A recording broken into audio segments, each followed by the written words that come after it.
behind bars. So I'm asking you, is it time to bring back the death penalty? Then, in difficult conversations, joining me, musician and former fiancé of Vanessa Feltz, has a new girlfriend. She's also called Vanessa. They'll both join me in the studio. But before we get started, let's get your latest news with Aaron Armstrong.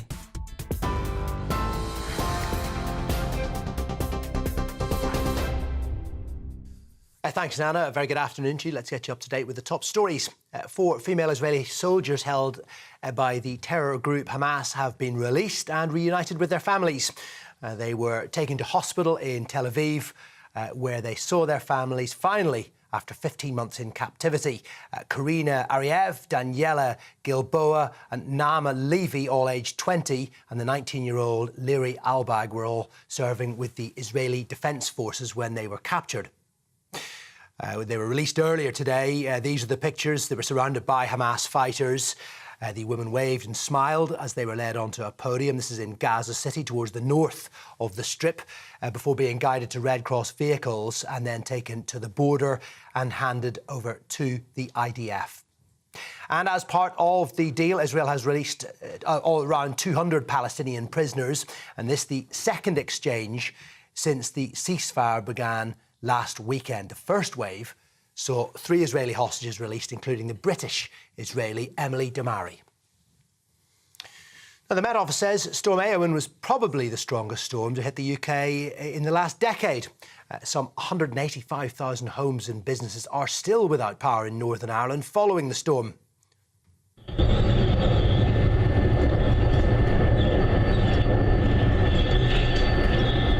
See some of the stormy conditions, up to 80 millimetres of rainfall in parts of England and Wales. Several amber and yellow warnings issued by the Met Office for today and tomorrow.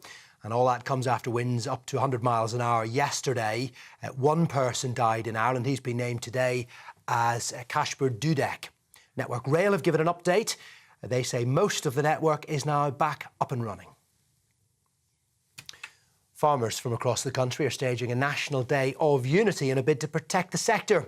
It comes as pressures mounting on the government to halt the controversial family farm tax that could see some forced to sell their land to foot the bill.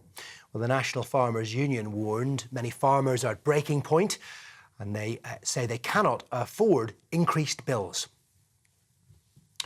A former actor released from prison in error as part of the early release scheme has been convicted of assaulting his ex-partner. It took place the day he was freed. Jason Hogginson, who starred in the 1987 film Empire State, was one of some 1,700 prisoners who walked free on September the 10th last year as part of the government's plan to ease overcrowding. But the 53-year-old was one of 37 inmates released by mistake when the scheme was rolled out. He was photographed giving a thumbs up as he left HMP Durham after serving half of an 18-month sentence for assaulting his ex-partner and breaching a restraining order. Well, WH Smith is in talks to sell its entire high street business in Britain, more than 230 years after opening its first store in central London. In a statement today, the firm said it was exploring potential strategic options for this profitable and cash-generative part of the group, including a possible sale. So make of that what you will. The company's high street arm comprises roughly 500 stores. 5,000 people are employed across the country. The company will reportedly confirm the plan to the London Stock Exchange on Monday. And those are the latest GB News headlines. For now, I'll be back in just under half an hour's time.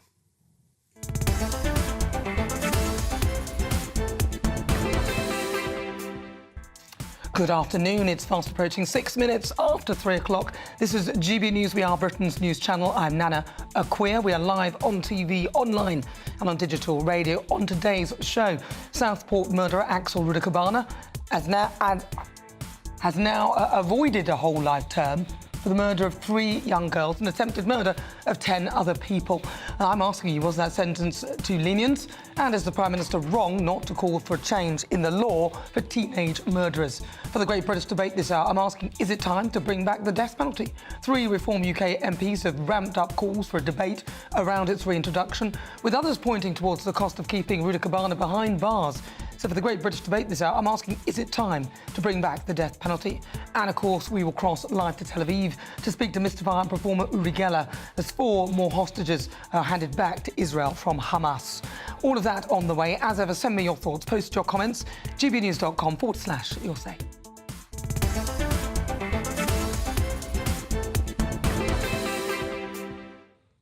So farmers across the nation are staging a national day of unity as tractors gather throughout Britain in a bid to protect the sector. Well, it comes as pressure is mounting on the government to halt the controversial family farm tax that could see some forced to sell their land for foot to foot the bill. Right, joining me now, former Vice President of the National Farmers Union, Adam Quinney. Adam, thank you very much for joining me.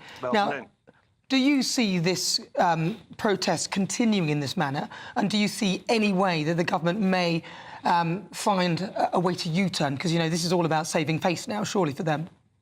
Well, first of all, I think it's really important that the government actually engage with the industry. The Chancellor's refused to meet the NFU President. Yes, he's met the Prime Minister, but actually this is a discussion with the Chancellor. And yes, I do think there are things we could look at that allows reform of the inheritance tax, but still looks after the family farm and keeps that intact. Because family farms need to invest, they need to become more productive, and they need to increase their investment in biodiversity on their farms and so on. And this tax will completely wreck those objectives.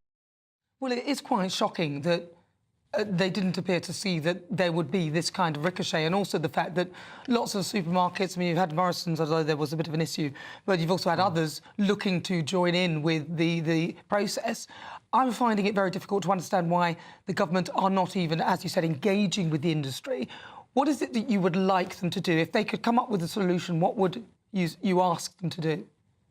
Well, I think actually a proper full consultation about the future of inheritance tax would be really useful.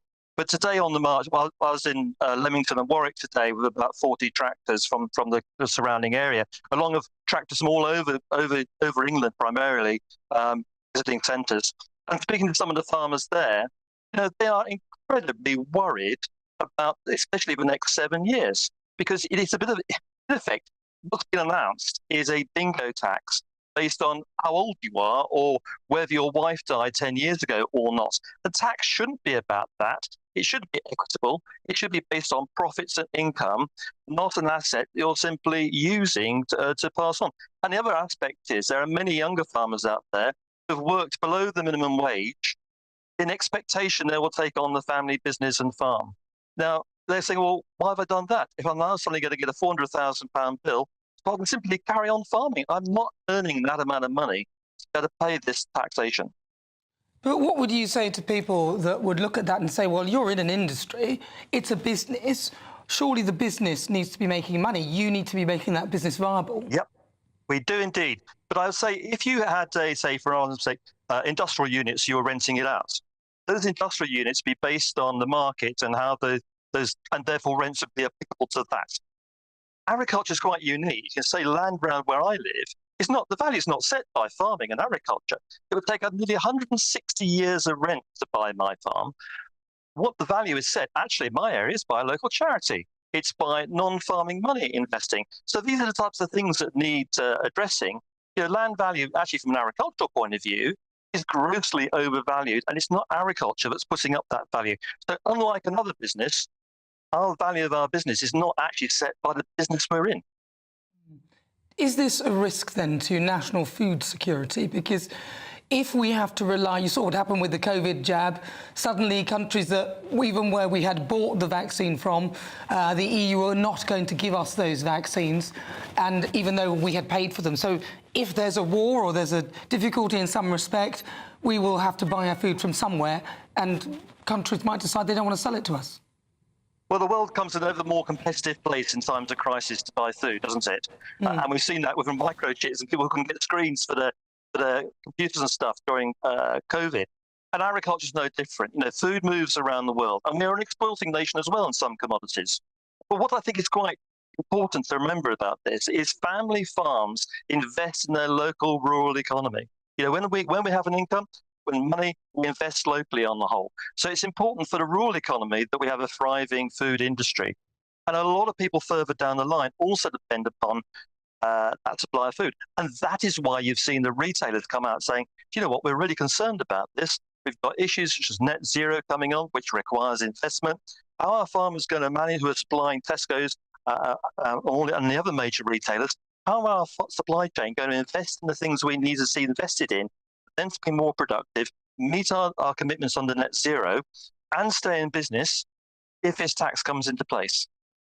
All right, well, listen, it's really good to talk to you. Thank you very much, Adam Quinney. He's the former Vice President of the National Farmers Union. Thank you very much.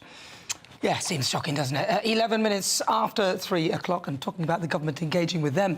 Well, I mean, sometimes it's a struggle to get some of the ministers here on GB News as well. And you saw earlier when Keir Starmer first came into power, he didn't appear to want to take any questions from us. So finally, though, we are engaging with conversation. But I would suggest that perhaps they do engage with the farmers as well. But now to a story that has shocked the country, and that is, of course, the Southport murderer, Axel Rudakabana, who this week was sentenced to a 52-year jail sentence for the murders of 3 girls at a dance class in Southport and the attempted murder of 10 other people in July. The judge, during the sentencing, said that it was highly unlikely that he will ever be released. However, the individual was spared a whole life order because he was under 18 at the time, but was 9 days short of his 18th birthday. Well, joining me now to discuss is barrister and writer Stephen Barrett. Stephen, thank you very much for joining me. OK, so in your view, because people are saying that the sentence seems too lenient, is it too lenient? So I will have no criticism of Mr. Justice Goose, because not only was he a brilliant judge on that day who clearly cared about the families and did everything right, I think he's done as much as the laws allowed him to do. The problem is the politicians set the laws. And one of the immediate problems, which would have been obvious to Keir Starmer as a senior prosecutor very early on, was that this guy was missing the whole life tariff by 9 days. Now, Nana, I expect a lot of human rights lawyers will be terribly upset that I'm going to suggest that actually what Keir Starmer should have done is change the law and apply it retrospectively. They'll scream murder and they'll try and tell me that I'm a monster in terms of human rights. But actually, we do this all the time in tax law. Yeah. There's absolutely nothing wrong with it. And really, the nation can tell he's benefiting from a technicality. And Mr. Justice Goose has done absolutely everything he can to make sure he still stays in prison. I think there's a real danger the parole board in 52 years might let him out. So I would actually take that power away from them, because I don't believe any Home Secretary, Labour, Conservative, Reform, whatever they are, I don't believe they'd set him out, because the public would be so upset and so outraged. So if you want to keep this guy in prison forever, take away that power from the parole board. And I think our Prime Minister missed a trick in not changing the law, which he could have done. And they bleat about this, but actually, do you know what? This is exceptional evil. I can understand everybody who calls for the death penalty. I don't want it myself. I don't like the state being able to kill us, which is why I oppose so-called assisted dying as well. But cases like this test me, because he is obviously evil, and what he did to those girls is beyond grotesque. And I can only imagine their suffering. Obviously, I have cried. I would expect every decent person hearing some of the details to be in tears. It is monstrous evil what has happened, and Starmer simply, he's just doing that thing where he just follows procedure and he follows what he thinks the rules say, and that's not human. That's what a robot does. And we have AI for that if we... Yeah, exactly. We replace... He's like a robot, but so is his Chancellor. She actually looks like Tweaky from Buck Rogers. I don't know where... I do remember, yes. Yeah. OK, Buck. But look, obviously this is a very serious case. Why could he not have trialled him as an adult? Because I've seen cases where they do that, where they say they're a few days off a birthday, so this person will be tried as an adult. Why did that not kick in? I don't think... I mean, the trial didn't go ahead because he pleaded guilty. Which is good for the families. But he tried to plead not guilty, which, again, would be another way of stretching things out, right? Yeah, and Keir Starmer would say, robotically, that is his right to do. Everybody is innocent until proven guilty. But I think the rest of us have got some common sense, and we would go, he's taking the mick out of us. He is effectively, what I like to call it, abusing our goodness. Because we are good and moral people and a good and moral nation to live in, we have innocent until proven guilty. The man was obviously guilty. And so he's basically taking the mick out of us by pretending that he could plead guilty. He didn't put in a defence. There was no actual defence that he had. And this is why some of the Prime Minister's hysteria and censorship really needs to be challenged, because I don't think, and Jonathan Hall, KC, who's the Prime Minister's own senior advisor on terrorism, doesn't think this trial was ever in any risk. The Prime Minister keeps trying to pretend that the trial was in danger if we dared to say anything on social media.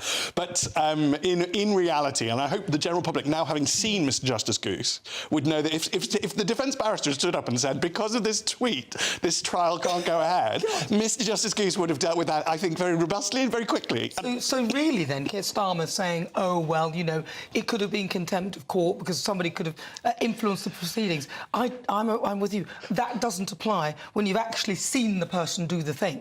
So he's on video of doing it. There are people who survived this awful attack who know he did it. There are people who restrained him until the police got there. So this is not a case of, oh, you could prejudice the case or the punishment or anything. He did it. He did it. And this is not, I mean, you know, this is not even, there's a difference between over-egging the pudding and making an omelette.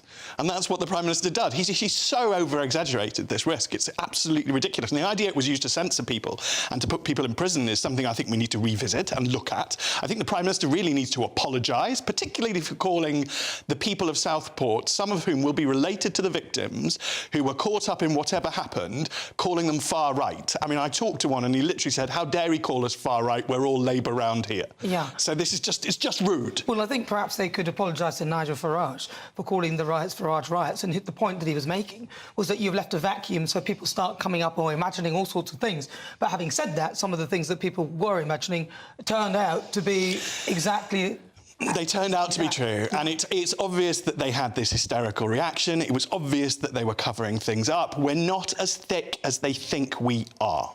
Yeah. And the government needs to hear those words and understand them, because at the moment this government is repeatedly failing because it thinks it's so clever that it can just manage everything and we will just do as we're jolly well told. It's absolute nonsense. And this modern trend of blaming social media for causing bad things, that is, Nana, as sophisticated as blaming a witch, OK? Let's call this out. Well, and actually, witches would be more entertaining, but they just get, every time something bad happens, they go, social media did it, social media did it. It's almost as though the people are absolved from all responsibility for their actions, and the reason they did what they did was because they saw a post on Twitter or TikTok. Again, another example of them thinking that we're really stupid. So, OK, 52 years, I don't think he's going to get out ever.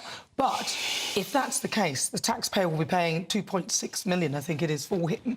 Why do we not just execute him? We know he did it. There's no argument there. There's no discussion. He is evil. He even said he was glad he did it. Why are we keeping him alive? So I understand that argument. When people call for the death penalty for him, I have every sympathy with him.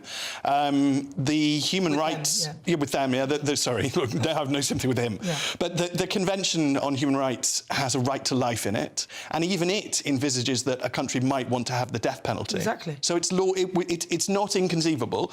I am a terrible purist, so I oppose assisted dying and I oppose the death penalty for the same reason, that I don't want a state which could end up run by a man as talented as Keir Starmer in charge of my life. You know, I just don't trust any of that. If we can't trust the head of Liverpool Police... Is that really the argument, though? It's mine. Because let's be honest here, when someone has done such a thing like this, and this isn't really about, you know, taking someone's liberties away or anything, this is just cold-blooded murder, which we have witnessed. I think at that point this person is not really any good for society, and society shouldn't have to pay to keep him alive. It's really not about liberties or anything. It's a straightforward punishment for what he's done. Yes, and I can completely see that argument. I'm aware that another deeply evil human being was Ian Brady, who again murdered children. There is really nothing worse than murdering. This is just awful. But he wanted to die, and I sort of quite like the way that he wasn't allowed to. And maybe that makes me vindictive, but I quite like the idea of this guy suffering. Is that wrong? People say that, and actually, I think in many ways the death penalty is kinder, because you put them out of their misery, but then the family are also, in a slight respect, slightly out of their misery. They're going to have to live with that for the rest of their lives. But I'm thinking for the family, and if it were me, I would like to see him executed. Yes, well, with Myra Hindley, there was this total idiot called... Lord Longford, who kept indulging her, and that really tortured the family. She was just a psychopath torturing people. I don't want any do-gooder liberal running to the prison and telling us how he's reformed or how he's got better or how, you know, all of this rubbish. That makes it worse for the families. And I don't want a repeat of that. Frank Pakenham. I don't want another Frank Pakenham. All right, well, Stephen Barrett, it's very good to talk to you. Thank you very much. That is Stephen Barrett. He's a barrister and a writer. Those are his views. What are yours? Stay with me. 21 minutes after 3 o'clock. This is GB News. We're live on TV, online and on digital radio. I'm Nana Akua. Coming up, it's time for the first great British debate of this hour. I'm asking, is it time to bring back the death penalty? This is GB News.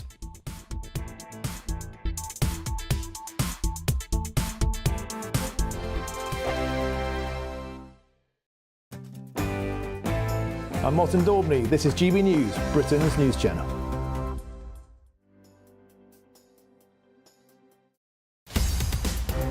In the GB newsroom, we bring you the news as it happens. With our team of dedicated journalists across the UK, we're ready to keep you up to date with what's happening every half an hour, every single day. Bulletins here on GB News, the People's Channel, Britain's news channel.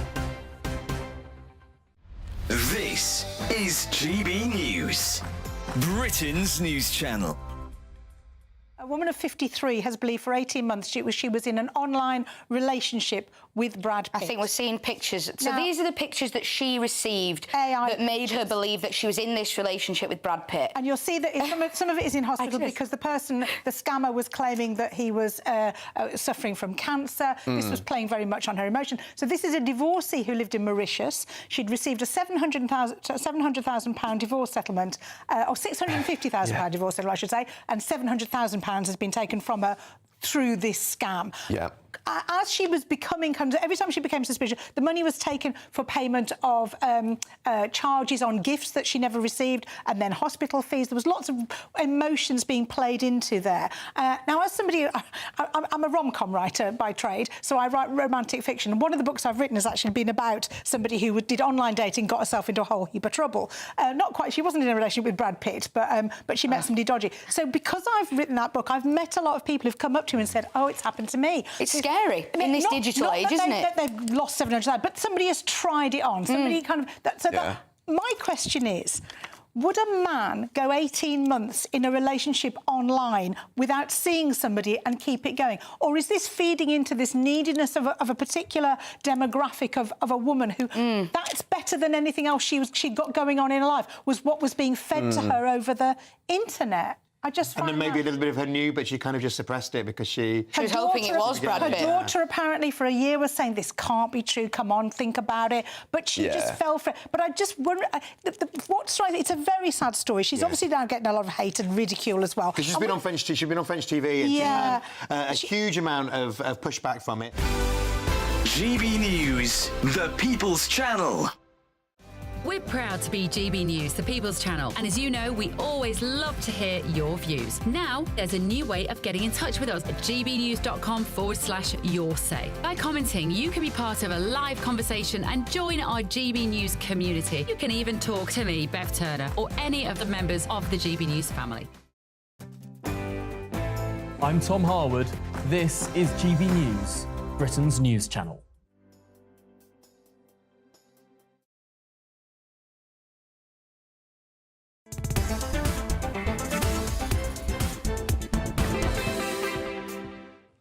Good afternoon. If you've just tuned in, welcome. This is GB News. We are Britain's news channel. I'm Nana Akua. We're live on TV, online and on digital radio. It is fast approaching 25 minutes after 3 o'clock. Don't forget as well, you can download the GB News app. It is completely free. But right now, it is time for the Great British Debate this hour. And I'm asking, is it time to bring back the death penalty? 3 Reform UK MPs have stepped up for calls for a debate around the subject after the sentencing of Southport killer Axel Rudakabana. Deputy Leader Richard Tice said, I don't think we should be afraid of having a national debate on important big issues like this. So for the Great British Debate this hour, I'm asking, is it time to bring back the death penalty? Well, joining me now, broadcaster and journalist Claire Muldoon, and also political commentator Jonathan Less. All right, Claire Muldoon, I will start with you. Yeah. Is it time to bring it back? Of course it's not. It's a futile attempt to... It's a knee-jerk reaction to an evil that's happened, and I don't think there's any justification for taking anyone's life, notwithstanding that, the miscarriage of justice that may occur because of this... Not in this case, though. Who's to say it's not in any other case, though? No, but let's... No, it's a blanket ban. No, I do not agree with it at all. Let me be clear as to when I say that. Now, it would only be open to cases, in certain cases, as a potential punishment. No, I'm sorry, I'm still not for it. The only reason that you would be allowed to do it is if, in this case, you've got the guy, the footage of him actually doing it, people who survived the attack. There is no question. So that argument does not stand in this case at all. Well, it does, morally. From my point of view, it does, Nana. How? Yes, it does. Morally, it's bankrupt to think that you have got the privilege to take anyone's life away, regardless of the evil, heinous crime that's gone on. It marks some disrespect to society. I think it's the thin edge of the wedge. And I think if Ledbetter's bill goes through as well for assisted dying... Oh, that's ridiculous. I think this whole country will be on its knees because there'll be no compassion and there will be no critical thought and no right from wrong. That's the issue. Well, I think in the case where you're allowing people like that to survive, I think there is right from wrong. They are total wrong-uns. What do you think? Jonathan Liss? Well, I was completely agreeing with Claire, which is not something I say very often, until the very end when she had to ruin it by talking about the assisted dying bill, where we disagree. But I completely agree with the basic, absolute principle that the state does not have the power or the right to take life. It is an absolute principle. If you start tinkering with that principle, the slope is slipperier than you can imagine. These are all little sayings. The slope is slippery, it's the thin edge of a wedge, blah, blah, blah, blah, blah, blah. OK, where does it lead to? Where does it lead to when you get rid of people who are costing the taxpayer £2.6 million, staying alive, doing absolutely nothing, they're no use to society whatsoever, and they've murdered people in cold blood, and they're glad about it? Nana, week in, week out, I hear you slag off the government. The idea that you are now proposing giving them power over our lives beggars belief. No. A judge will decide. So it's not the government that do that. A judge will decide. So it'll be a jury, it'll be a judge. It's not Keir Starmer deciding it. And if anything, he probably would not go along with it. So it's not... When you're saying you're giving the government power, no, you're not. The person will be tried in a court of law. Those things that have been done will be seen. So footage of them actually killing. And I would only have it for someone who... There is no doubt. There is no doubt. I mean, he even tried to plead not guilty. It doesn't actually matter because I don't think it does. Well, you just said it's about the state. I said it is about the state. But they don't decide. So what you're saying is technically wrong. No. The state is not just the government. The state is the separation of powers. It's also the judiciary. But the power is not with the state. The power the state gives the judiciary is part of the state. Well, but let's just correct that here. It's not the state and allowing the government to kill people. It is putting somebody up for trial in the human way that we always do, in front of a jury, with the option for death as one of the punishments. And I'm telling you that is something that I completely and utterly reject. I do not think that the state, under the auspices of the government or the judiciary, has the power to take human life. We are punishing people for taking human life. Murder. Yes. How on earth can we then take people's life in retribution, in response? I'm sorry, they're not even equal. No, they aren't. Well, they're not. Both taking lives against the will of the person whose life is being taken. Well, I don't know, maybe Rudy Cabana would like to be executed. Some of them do, and it's very odd. And that's another point. It's the easy way out for people. Well, it might be the easy way out, but I'm sure the families would be happier for him not to be on this earth, and I absolutely would be. Well, I mean, some families do support the death penalty, and some don't. I'm not talking. I don't know in this particular case, but in some cases you hear some families support it and others don't. But that's the whole point as well, that we don't have families orchestrating but they're not going to. The retribution, because that's not how justice works. Well, nobody's said that. I've already said to you that it's a jury. It is not a state killing. It is the jury who have come up with the state would facilitate the ability of the jury to try for capital punishment in a murder case. That's the point. But I have no problem with that. I have no problem with that. So that was back to Jonathan's point about the state enabling, and I agree with you. They're not enabling. They will enable. They are laying the law of the land, which whatever that law will be, and that is usually with consent of the public. We determine, in a sense, where the lines are. And then, sorry. They are laying down the law, and then that person is having a fair trial in front of a jury. The only difference here is that you have the option for capital punishment, and I'm 100% with it. And in fact, it wasn't, when was it, 1998 that capital punishment was actually abolished, only then. So it's not something that is unusual. Well, it hadn't been used for many decades. Yeah, but that's when it was abolished, though. Because Pierpoint was the last hangman in Britain. And I don't think a life for a life is a good moral compass. And I certainly don't think the evil, I don't even want to name the man that is now in custody because it was so heinous, so evil, so awful what he did. And even at that, I still cannot bring myself to say that it's our right to take his life. Well, you talk about a moral compass. Mine is heading, I would see as a death penalty straight away. I have literally no problem with it at all. I don't care about what somebody might call a moral compass or you're so immoral, and that's not very nice of you, aren't you, an evil, wicked person, for actually condoning a death penalty for a murderer, a child murderer. And I would actually have an option for paedophiles as well, but I would start with castration with them. I literally have no issues with it at all. And I think this is why the discussion needs to be open for people to be able to talk about it. Well, I completely agree with you on that point. I have no objection whatsoever to having a national discussion about it or to discussing it on programmes such as this, because it is important for people to air their views, and I think that your perspective is perfectly legitimate. I just completely disagree with it. No, and again, your perspective, I think, is just completely wrong. And I totally disagree with you. But I hear your point. But I also, in the case of... I'm not as nice as you. Yours was very nice, the way you said that for me, but I wasn't going to do that. No, but in the case of this this situation, I'm sorry, but I can see no benefit to the public for keeping this man alive, and it's just going to cost us a fortune. I can see no benefit for the prison system. When he gets there, he's not going to be treated well, and I'm glad of that, but I would rather see him executed, taken off this planet. I'd like to see that. There's a lot of emotion surrounding this case. It's not emotion for me. I'm not going on emotion. I'm looking at what happened. But you seem quite emotional. You seem quite... I'm angry. Well, that's an emotion. Yeah, but that's not why I'm coming to this. It's not about emotion for me. I think that for people like this, the death penalty should be available. Whether you want to label it as emotion, I don't know whether that is relevant. The bottom line is, it is what he has done that is making me see that and believe that he's not a use. But anger is an emotion, and that's what's driving you at the moment to come to this end state of wanting capital punishment. I'm absolutely I would say that any laws in this country that should be changed, ought to be changed, will be changed, could be changed, should be changed, should not come out of anger, passion, emotion. No, Claire's completely right. Oh, come on. That's ridiculous. We deal with the you law. Would never make we deal with the law soberly. You would never make any decision. I'm perfectly sober. I have not been drinking. You're not sober. I've watched. I'm saying that the law change I has to be understand what you're saying, but I'm saying I've heard from Sophie Reaper the awful footage that they had to endure of this man doing this thing.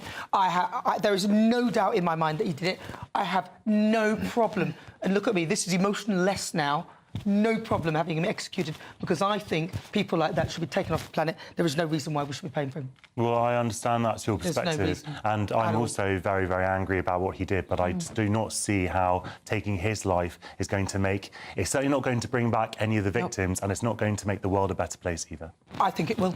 I don't think it will bring back the victims, of course it won't, but I think it will make the world a better place because he won't be on it. What do you think, though? 33 minutes after 3 o'clock, this is GB News. I'm Nana Akua. We're live on TV, online and on digital radio. Coming up in the second great British debate of this hour, I'm asking, is President Trump on the right track? But first, let's get your latest news headlines with Aaron Armstrong.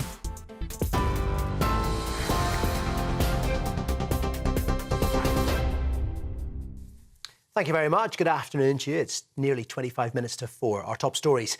4 female Israeli soldiers held by the terror group Hamas have been reunited with their families. This is the moment. Naama Levy, Karina Ariev, Daniela Gilboa and Liri Albag saw their loved ones again after being held in Gaza for 15 months. All 4 hostages clearly overcome with emotion.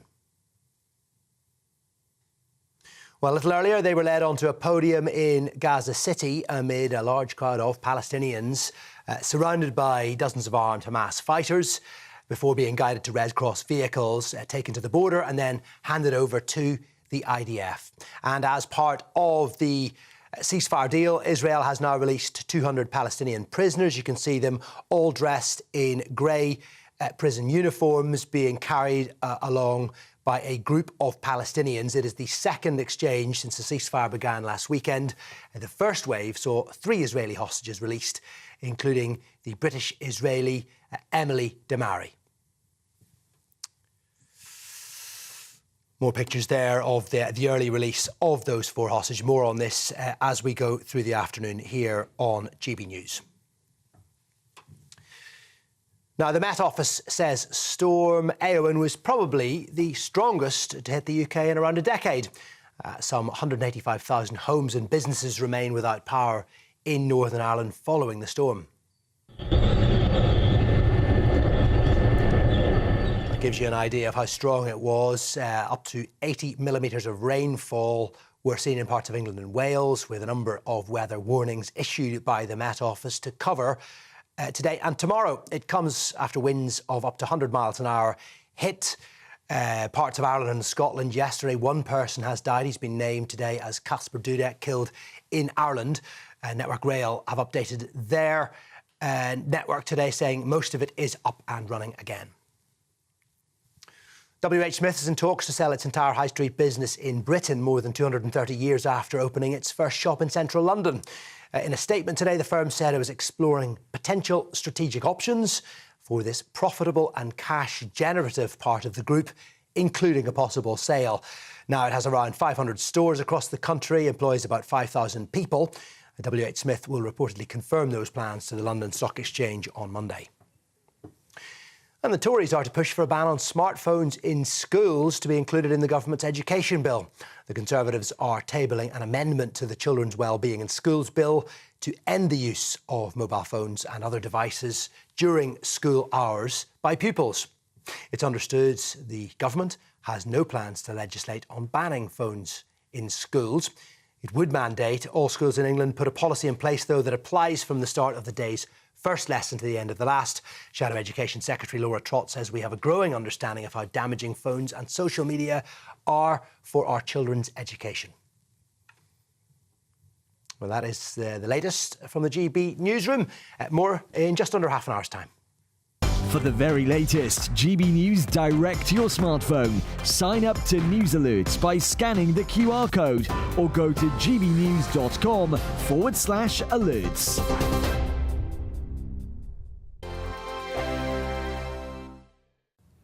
Good afternoon. Welcome to your latest GB News weather from the Met Office. It's going to stay quite changeable as we head over the rest of the weekend and into the start of the new working week. Low pressure always close by to the UK, bringing some wet and windy weather at times. Stormy Eowyn, that brought disruption through Friday, clears away towards Scandinavia. Then we've got this weather front arriving through Saturday evening and into the start of Sunday, bringing some outbreaks of quite heavy and showery rain across parts of Northern Ireland and then later into parts of Scotland, Northern England, parts of Wales too. It generally fizzles out by the time it gets towards eastern England, and we will see some clear skies developing behind. And under those clear skies, likely to turn quite chilly, particularly across parts of Northern Ireland and Scotland, seeing some frost and perhaps some icy stretches through Sunday morning. A touch milder across the very far south, although temperatures still dropping down into the low single figures.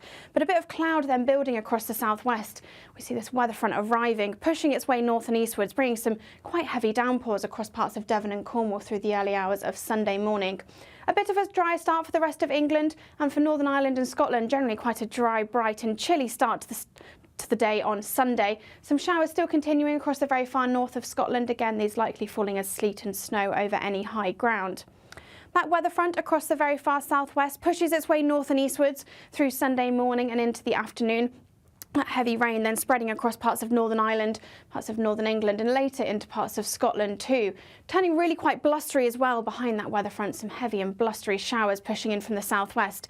Temperatures will be round about average for the time of year for most of us, although generally staying a little bit milder across the south as we see some milder air brought in.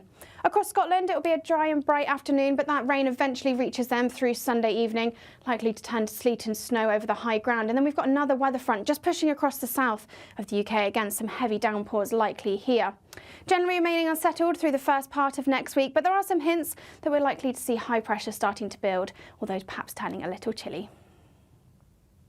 Join me, Camilla Tominey, for a frank and honest discussion with those in power that cuts through the spin and gets to the heart of the issues shaping our nation. You haven't confirmed that you want to stand as leader, but you haven't ruled it out either. This report basically says that he's not fit to stand trial. Is he indecisive?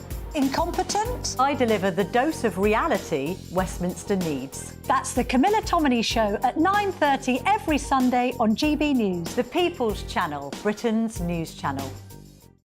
It's Patrick Christie's Tonight, and here we do things differently. It's explaining the absolute madness of this, doesn't it? It's explosive. I mean, this is very good. It's lively. 850. Your government sat there, Sean, and it did nothing. It's controversial. And the Middle East has been in turmoil since before I was born. It's everything you need to kickstart your evening. Everyone's had their Weetabix tonight. I love to see it. That's Patrick Christie's Tonight, weeknights from 9 p.m. Only on GB News, the People's Channel, Britain's news channel.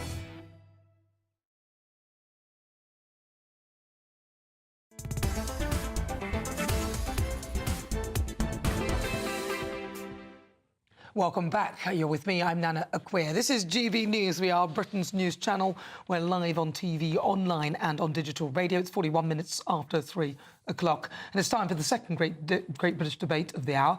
And I'm asking, is President Trump on the right track? Now, he has been very quick in getting to work on his return to the White House, including withdrawing the US from the World Health Organization, climate rollbacks, cracking down on the US civil service and declaring a national border emergency. But is he targeting the right things? What do you think? So for the great British debate this hour, I'm asking, is President Trump on the right track? Well, joining me now, broadcaster and journalist Claire Muldoon and also political commentator Jonathan Liss. Muldoon, not Dean, sorry. Jonathan Liss, what do you think? Is he on the right track? Well, he has withdrawn the United States from the World Health Organization. Yes, he has. He's taken the US out of the Paris Accords, leaving, I think, just Iraq, Libya and Yemen as the only countries, or Iran, the only countries not in it. He's reversed an executive order regulating the price of insulin, which keeps many Americans alive. He's overruled one of the articles of the Constitution in an executive order about birthright citizenship, which would affect people in his own family. And according to the Financial Times, he's literally gone on the phone with the Danish Prime Minister threatening to take Greenland by force. And that's only the start of it, Nana, because the other thing that he did, which I find a bit strange for people on the right to defend, is the 1,600 pardons he issued to hundreds of violent insurrectionists who clobbered police officers with fire extinguishers. I thought that a basic principle of the right was that you don't attack the police. And not only, even Vice President Vance said that he would not release violent criminals, and he's done exactly that. The guy is completely deranged and out of control. Of course he's not on the right. Of course he's not on the right track. It's been a total disaster, and it's only 5 days. Well, Keir Starmer allowed prisoners to be released early, and some of those were violent. So, you know, if you're going to start comparisons, there were thousands. There weren't issue with pardons; they can be returned to prison at any moment. But they were still released. The bottom line is they were released. The line is that they were released and put into the public domain, which is the point that you were making. The most violent. No, they weren't. And actually, that is, I think, slight misrepresentation of some of the people that were in there. But he's allowed to do the pardoning, and they all do pardons. Didn't say he wasn't allowed to. But they all do it. Complete outrage he's done it. No, they don't. And as for not being in different accords and stuff like that, saying, oh, other countries are in them, so, and there's only a few who aren't, so who cares? You choose which ones you think you want to be in. Claire Muldoon. Well, I think Trump is on the right track, actually, to be honest with you. And after being in New York over New Year, which is traditionally a democratic state, the amount of hope that was there for this new president to come in, the 47th of America, his second term as president, I think there'll be a lot of people, a lot of hard-working Americans who will duly note and duly care and actually applaud his inauguration. I actually do applaud him as well, because he's come out in the protection of children to say there's two genders. There's male in America and there's females. Hallelujah. Did we actually think that it was different? Well, unfortunately, yes, we are. The statistics in this country, 50% increase in under 10s self-identifying in a different gender in this country. OK? There is an epidemic here that's not being addressed because of the left woke way. And we can't do it. He's so refreshing. Here's a president who shoots from the hip, who doesn't care what the optic is and what he says. He's very, very powerful. Funny, when the day before his inauguration, two Israeli hostages were released. He's in talks with Ukraine and Putin. He's got China. He knows what he's doing. And I think the world will be actually a safer place for Donald Trump being in the White House. What do you say to that? I mean, he has managed... People are breaking out into peace now. They're seeing this. Jonathan, he's doing some good things. Well, I think the ceasefire happened technically under Joe Biden, but I'm certainly not giving Joe Biden any credit for it. Joe Biden could have stopped that war over a year ago, and he chose not to for reasons that history will damn him for. Now, there's every talk in Israel that the war will resume as soon as hostages return, so I will keep my powder dry on that particular... Well, at least listen, although nobody wants it to resume, but the fact that's talk, so you don't know, but the fact that the hostages are being released and they did it immediately because they knew Donald Trump was coming in, he absolutely had something. Well, we're now seeing the most outrageous events in the West Bank take place. So the idea that sort of peace has suddenly sort of descended on the Middle East is complete nonsense. And I also note that Trump has suspended all foreign aid, including to Ukraine, which is a complete catastrophe as well. Well, I don't know about... I don't know about that either. I think it's a good thing. I think it's a good thing to stop funding wars. He said stop funding wars. He said that Zelensky shouldn't have fought back against Putin. So hang on, because I think what you're saying is a slight contradiction in terms that we will come to that. But we've got to move on to this weather, because if you're in search of some winter sun, here are some of the forecasts of some top European holiday destinations. Ready to soak up that holiday sunshine? Won't we need some cover? No worries. All sorted. All Clear Travel Insurance sponsors GB News travel destinations forecast. More showers to come across Cyprus this weekend, although it does look drier by Monday. There's more wet weather to come across parts of Spain and Portugal too. There are those showers clearing by Monday. Plenty of fine and sunny weather over the central Mediterranean. Good-looking day on Sunday across Sicily and Sardinia. Some sunshine for the Balearics, but more rain heading into southern Spain and Portugal. Plenty of sunshine in the Canaries this weekend, and things are warming up into the mid-20s on Monday in Tenerife. All Clear Travel Insurance sponsors GB News travel destinations forecast.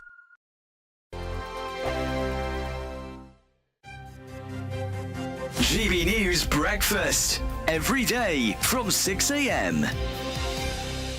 According to a report from the RAC, many drivers see speed limits as a target rather than anything else. More than 50% of us think it's acceptable to break the speed limit. So this morning we're asking, is it time to increase the motorway speed limit? Let's talk to automotive journalists Danny Kelly and Steve Fowler. Gents, what a pleasure to speak to you both in one go. I think we should join many countries in the European Union that have 130 kilometres speed limit, which is around about 81 miles an hour. I drive to London on a weekly basis, and I think the roads are capable of handling higher speeds.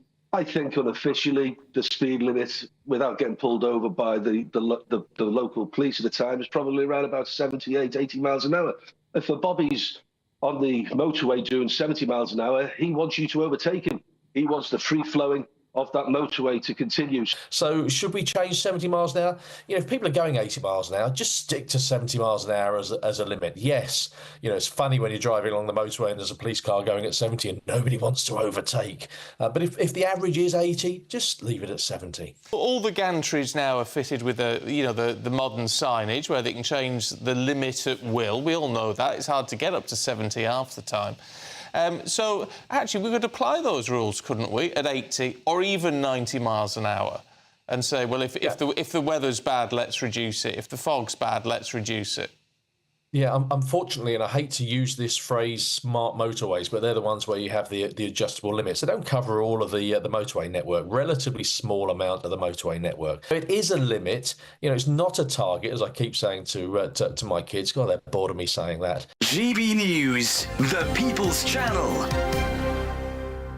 We're proud to be GB News, the People's Channel, and as you know, we always love to hear your views. Now, there's a new way of getting in touch with us at gbnews.com/yoursay. By commenting, you can be part of a live conversation and join our GB News community. You can even talk to me, Bev Turner, or any of the members of the GB News family. Headliners on GB News 11 p.m. every night. It's got 3 top comedians going through the next day's newspapers so you don't have to read them, which is great. That's a good point. He's lying. I mean, maybe he's not lying. That's Headliners every night from 11 p.m. and 5 a.m. as well on GB News, Britain's news channel.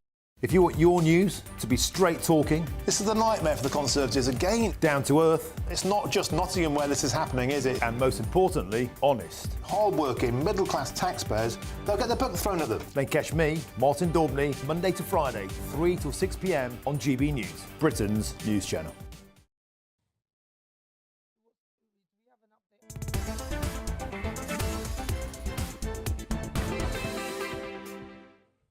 Welcome back. This is GB News. We're live on TV, online and on digital radio. I'm Nana Akua. Earlier today, Hamas released 4 female Israeli soldiers. Surrounded by armed fighters, the women were led onto a podium in Gaza City, where they waved and smiled before they were guided to a Red Cross vehicle, waiting to take them to a border point to be handed to the Israeli Defense Forces. Well, let's cross over live now to the Middle East and speak to Mr. Fire and performer Uri Geller. Uri, really good news. What's on your mind? OK, first of all, I'm speaking to you once again from my museum in Old Jaffa in Israel, the Holy Land. Look, Nana, first of all, I'm overjoyed that 4 more of our hostages have been freed this morning. But these terrorists are still holding 90 innocent hostages, including a 2-year-old baby. First of all, I want to say something about the pictures we all saw this morning. They showed the 4 hostages standing on a stage in Gaza, smiling and waving. Nana, this is disgusting. Let me explain. There is no doubt these poor girls were forced to do this to create the illusion that Hamas is somehow humane. This is exactly the same as the Nazis did when the Red Cross visited Auschwitz. They created the appearance that everything was okay. Hamas are playing the same game. And look, Nana, if Gaza was so badly destroyed, how come Hamas erect a stage and print banners so quickly? Then, I mean, there is meant to be genocide going on. Where do you get your hands on glitter? Oh, and if you want to know about the so-called genocide, 62,000 babies have been born in Gaza since the war began. Nobody knows that.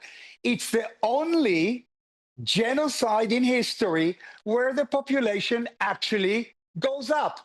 And look at this photo. Israel is paying a very, very high price. We released 200 Palestinian prisoners today in exchange for these 4 innocent hostages. These prisoners include horrific murderers. To give you an idea, one of them was serving 35 years for 3 suicide bombings. And when they go home, they are treated like heroes. This ceasefire is a tragedy. Nana, I want true peace for Israel and the Palestinians, but this ceasefire is like a Trojan horse. Hamas is already on the comeback. Look at Gaza this morning. All those terrorists in uniforms with machine guns on the back of pickup trucks. Yeah. Every one of them. Let me just finish. Every one of them. Quickly, you've got about 10 seconds. Okay, every one of them is genocidal, and they exist only to kill Jews. That's it. Love from Israel. Uri, thank you very much for your thoughts. Those are Uri's thoughts. Of course, Hamas would argue that they are trying to get their land back. And, of course, there is no evidence, really, that there were 62,000 babies that were born during that time, or which figures we should be taking and where those figures have come from. But those are Uri's thoughts. He's there in the Holy Land, and he's in the middle of it all. Coming up, my niggle on why we should bring back the death penalty. Now, let's get an update with your weather.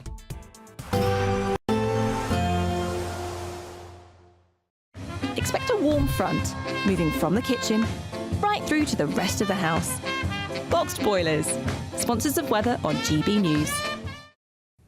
Good afternoon. Welcome to your latest GB News weather from the Met Office. It's going to stay quite changeable as we head over the rest of the weekend and into the start of the new working week. Low pressure always close by to the UK, bringing some wet and windy weather at times. Stormy Owen, that brought disruption through Friday, clears away towards Scandinavia. Then we've got this weather front arriving through Saturday evening and into the start of Sunday, bringing some outbreaks of quite heavy and showery rain across parts of Northern Ireland and then later into parts of Scotland, Northern England, parts of Wales too. It generally fizzles out by the time it gets towards eastern England, and we will see some clear skies developing behind. And under those clear skies, likely to turn quite chilly, particularly across parts of Northern Ireland and Scotland, seeing some frost and perhaps some icy stretches through Sunday morning. A touch milder across the very far south, although temperatures still dropping down into the low single figures. But a bit of cloud then building across the southwest. We see this weather front arriving, pushing its way north and eastwards, bringing some quite heavy downpours across parts of Devon and Cornwall through the early hours of Sunday morning. A bit of a dry start for the rest of England, and for Northern Ireland and Scotland, generally quite a dry, bright and chilly start to the day on Sunday. Some showers still continuing across the very far north of Scotland. Again, these likely falling as sleet and snow over any high ground. That weather front across the very far southwest pushes its way north and eastwards through Sunday morning and into the afternoon. That heavy rain then spreading across parts of Northern Ireland, parts of Northern England and later into parts of Scotland too. Turning really quite blustery as well behind that weather front, some heavy and blustery showers pushing in from the southwest. Temperatures will be round about average for the time of year for most of us, although generally staying a little bit milder across the south as we see some milder air brought in. Across Scotland, it will be a dry and bright afternoon, but that rain eventually reaches them through Sunday evening, likely to turn to sleet and snow over the high ground. And then we've got another weather front just pushing across the south of the UK. Again, some heavy downpours likely here. Generally remaining unsettled through the first part of next week, but there are some hints that we're likely to see high pressure starting to build, although perhaps turning a little chilly.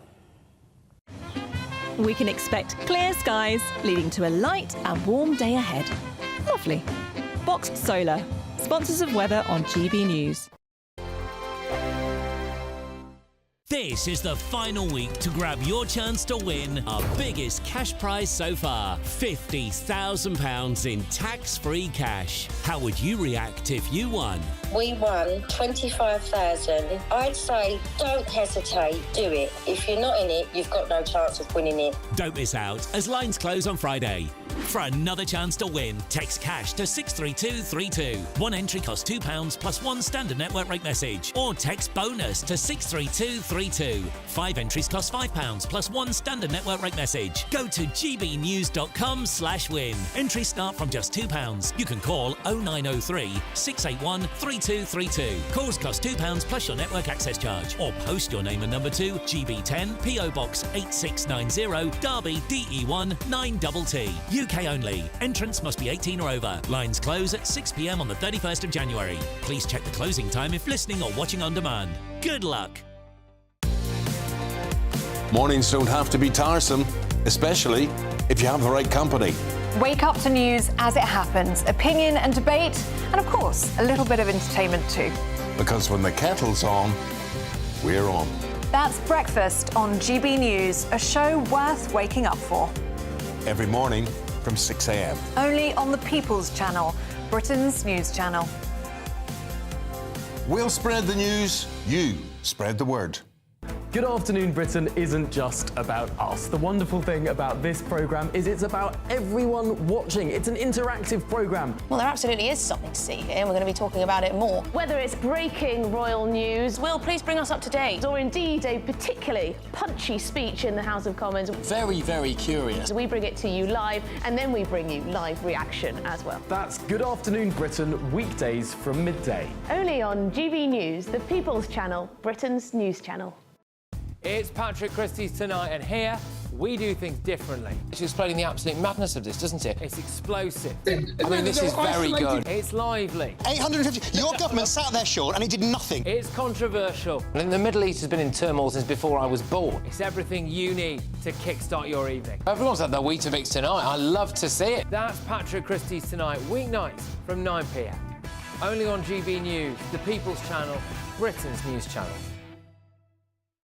Hi, I'm Michelle Dewberry, and my show is your opportunity to cut through all the noise and dive in headfirst to some robust debates. Ideas clash. Situation, isn't it? Because the failure is... You're deliberately avoiding my point. Nothing's held back. And if you think this is the end of it, wait for more. And we do not shy away from the difficult stuff. Sometimes I want to shake people and say, if only you understood. So join me on Dubes & Co. weeknights at 6 p.m, only on GB News, Britain's news channel.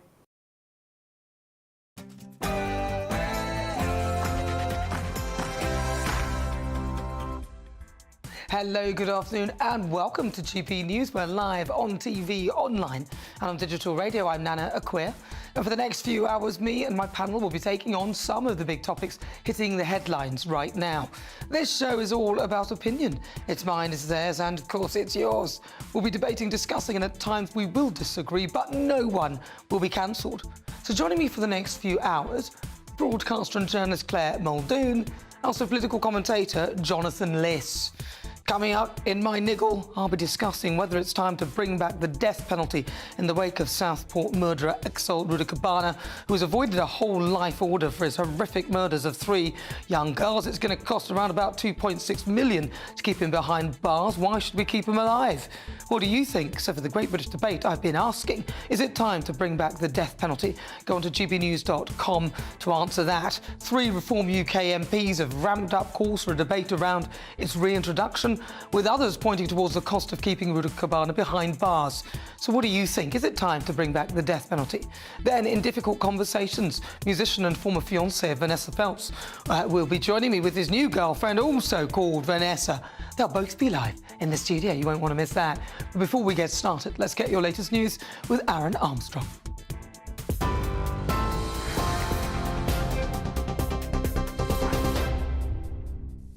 Thank you very much, Nana. Our top stories. 4 female Israeli soldiers held by the terror group Hamas have been released and reunited with their families. And this is the moment Naama Levy, Karina Ariev, Daniela Gilboa and Liri Albag saw their loved ones again after being held in Gaza for more than 460 days.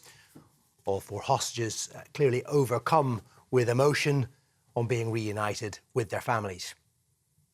Well, earlier they were seen surrounded by Hamas fighters before being taken onto a podium in Gaza City. Then they were guided to Red Cross vehicles, taken to the border and handed over to the IDF, all 4 wearing military fatigues. Well, Israel has now released 200 Palestinian prisoners as part of the deal. You can see them here in grey prison uniforms being carried along by a group of jubilant Palestinians. It is the second exchange since the ceasefire began last weekend. The first wave saw 3 Israeli hostages released, including the British-Israeli Emily Damari. Right, now let's bring you up to date with the latest on Storm Eowyn, which has, of course, been hitting the country over the last 24 hours or so. Travellers continue to face ongoing disruption in the aftermath of the storm as efforts to clean up the damage done by Friday's hurricane-force winds continue.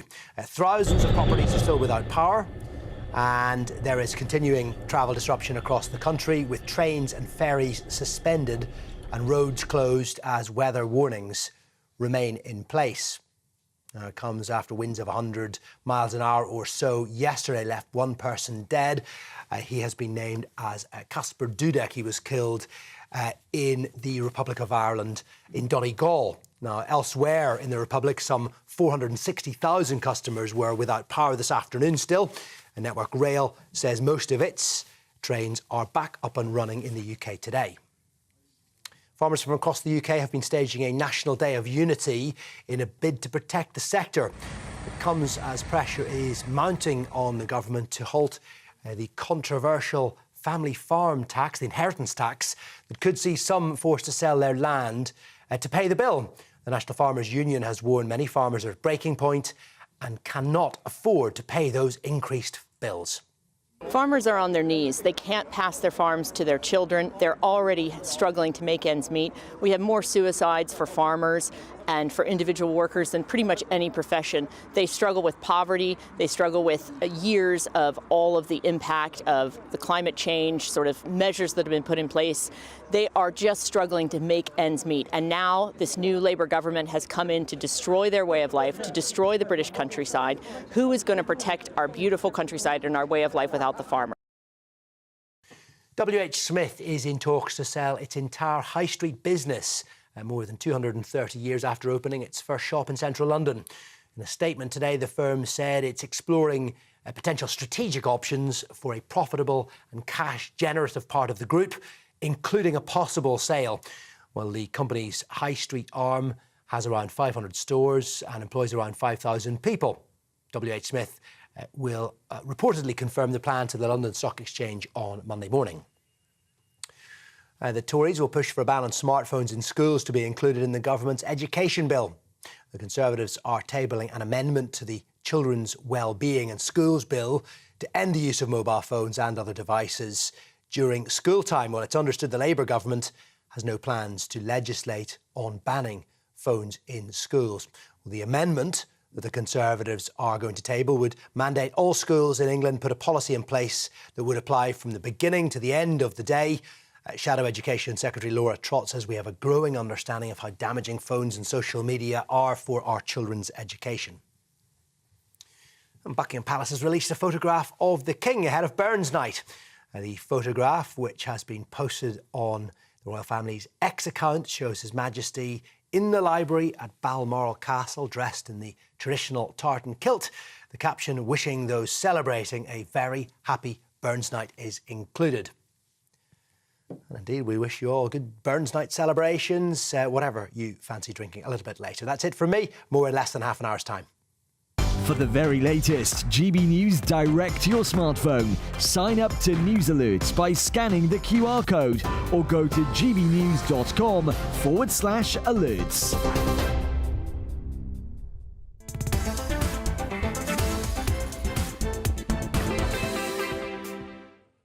Good afternoon and welcome to GB News. It is fast approaching 7 minutes after 4 o'clock. We're live on TV, online and on digital radio. I'm Nana Akua. In my view, it's time to bring back the death penalty.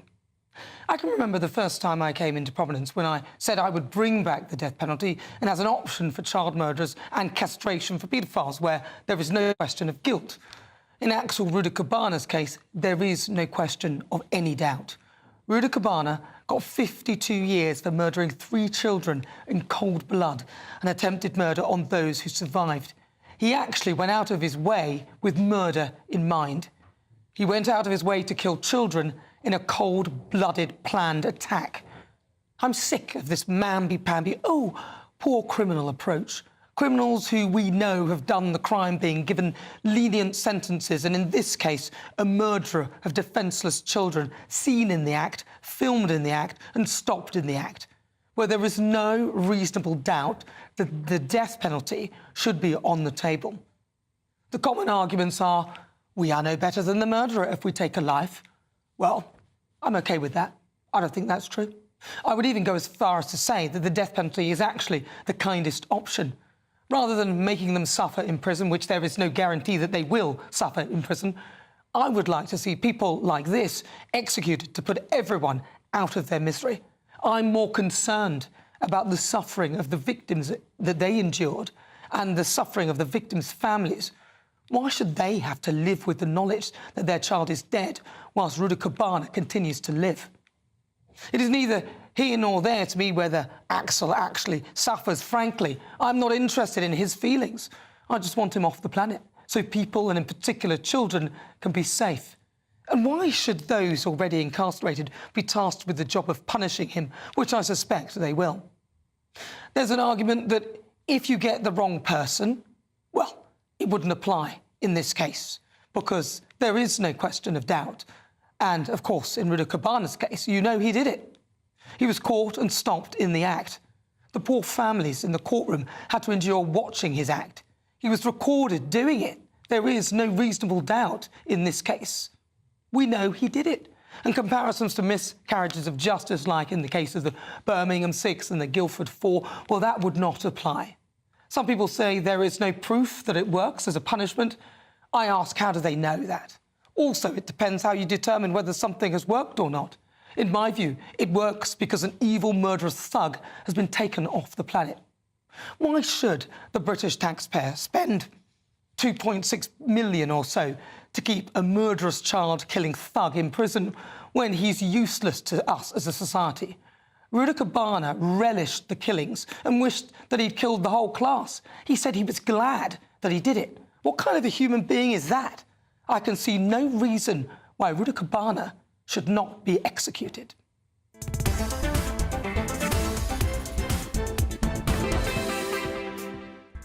But before we get stuck into the debate, here's what else is coming up today. We'll be discussing whether it's time to bring back the death penalty. And if you go onto gbnews.com, you can answer that question and give us your view. Axel Rudakabana, who has avoided a whole life order for the horrific murders of 3 young girls. It's going to cost us around about 2.6 million to keep him behind bars. Why should we keep him alive? What are your thoughts? Then for the Great British Debate this hour, I'm asking, should Reform UK and the Tories form a merger? Nigel Farage's party have topped a national poll for the first time, but if translated into seats at a general election, they could be well shy of a majority and would need support from another right-wing party. So for the Great British Debate this hour, I'm asking, should Reform UK consider a merger with the Tories? And farmers are showing no sign of backing down over the government's changes to inheritance tax, with many gathering across the country. And the National Day of Unity will be live at some of those protests. All of that on the way, as ever. Send me your thoughts, post your comments, gbnews.com/your say.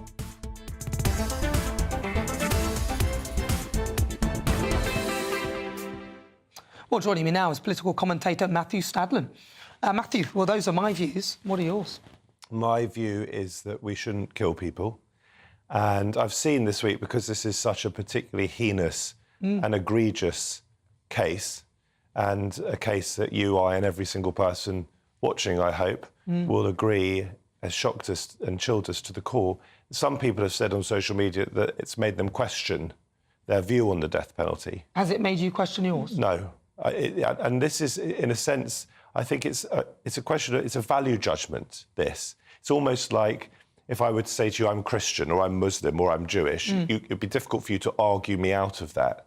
It's a view I hold, and I don't think human beings should, in the context of our justice system, be responding to unimaginable cruelty with a form of physical cruelty ourselves. Doesn't mean that I think that the crime isn't as appalling as you think it is. I'm a parent, and my focus would be, if I were in government, on doing absolutely everything I could do to make sure, or to do the very best that we could do to make sure that it won't happen again. So is Keir Starmer right then not to apply a whole life sentence to him because he's about 9 days short of his 18th? We will require a change of the law. Do you think that... And my understanding of the Prime Minister's position is that he's not going to bring in a change to the law because that would flout international law. So I can understand that. But do you think that it's...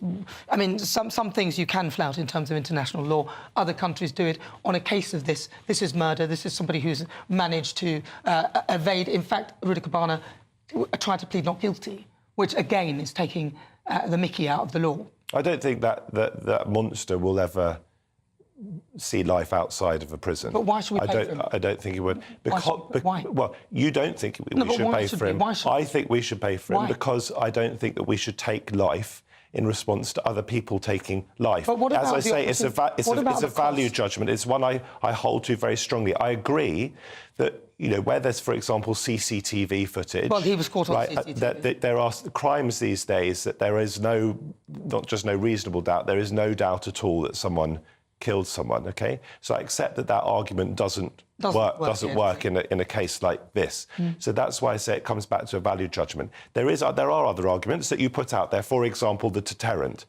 My understanding is that the death penalty isn't actually a deterrent. Well, that's and if you let me just quickly answer your point, because you've established your point. Let me quickly respond. Respond to that. And if you look at countries, I think, that have abolished the death penalty, crime hasn't gone up as a consequence of that. It might even have gone down. Murder, I'm talking about. Take Canada as an example. How do you know that because you can't really work that out, can you? Because you don't know what would have happened had that not been there. So no, so you it's don't know. It's not a perfect science. You're exactly. right. It's not a perfect science, and also there are other but variables. It's data-led. Yeah. So if you let's take somewhere like Qatar, where people don't want to live in Qatar. But let's just take somewhere like Qatar. You don't have to want to live there, but there is very little crime there. You know why?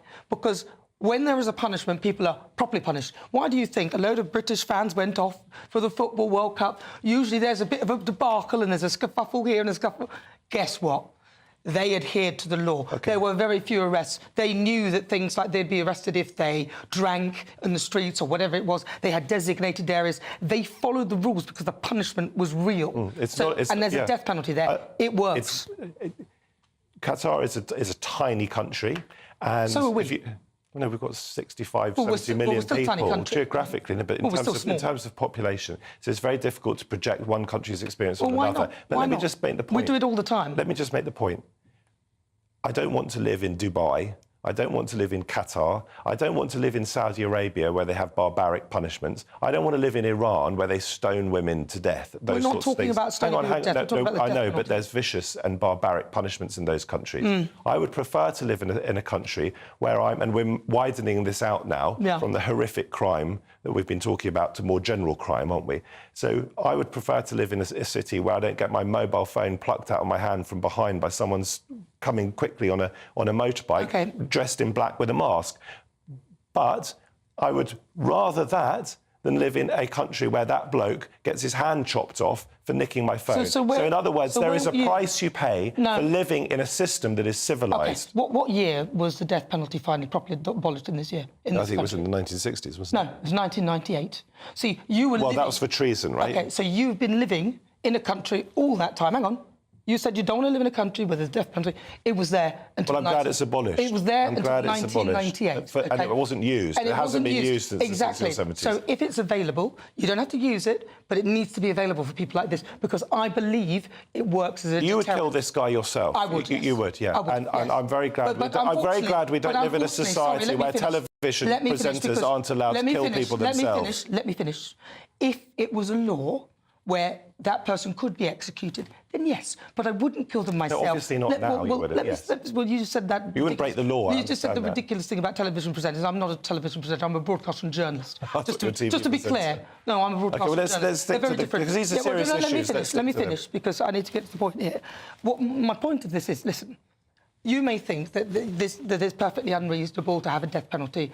I happen to think... A lot of people support it. A lot of people support it. I don't. I think it is perfectly reasonable. And as a TV presenter, as you class me, I have no problem if that were the law, being the one who would have to execute them, especially if it was someone like... Well, they're fun. I'm allowed to respond now. Well, when I finish, you can, yes, and I'll let you know when that is. But thank you, Nana, thank you. That's good, I'm glad you understand. But everyone needs a Nana. Yes, they do. But if that was the law, and I was allowed to be the person I would have no problem pressing the button whatsoever, and I wouldn't even care how it was done.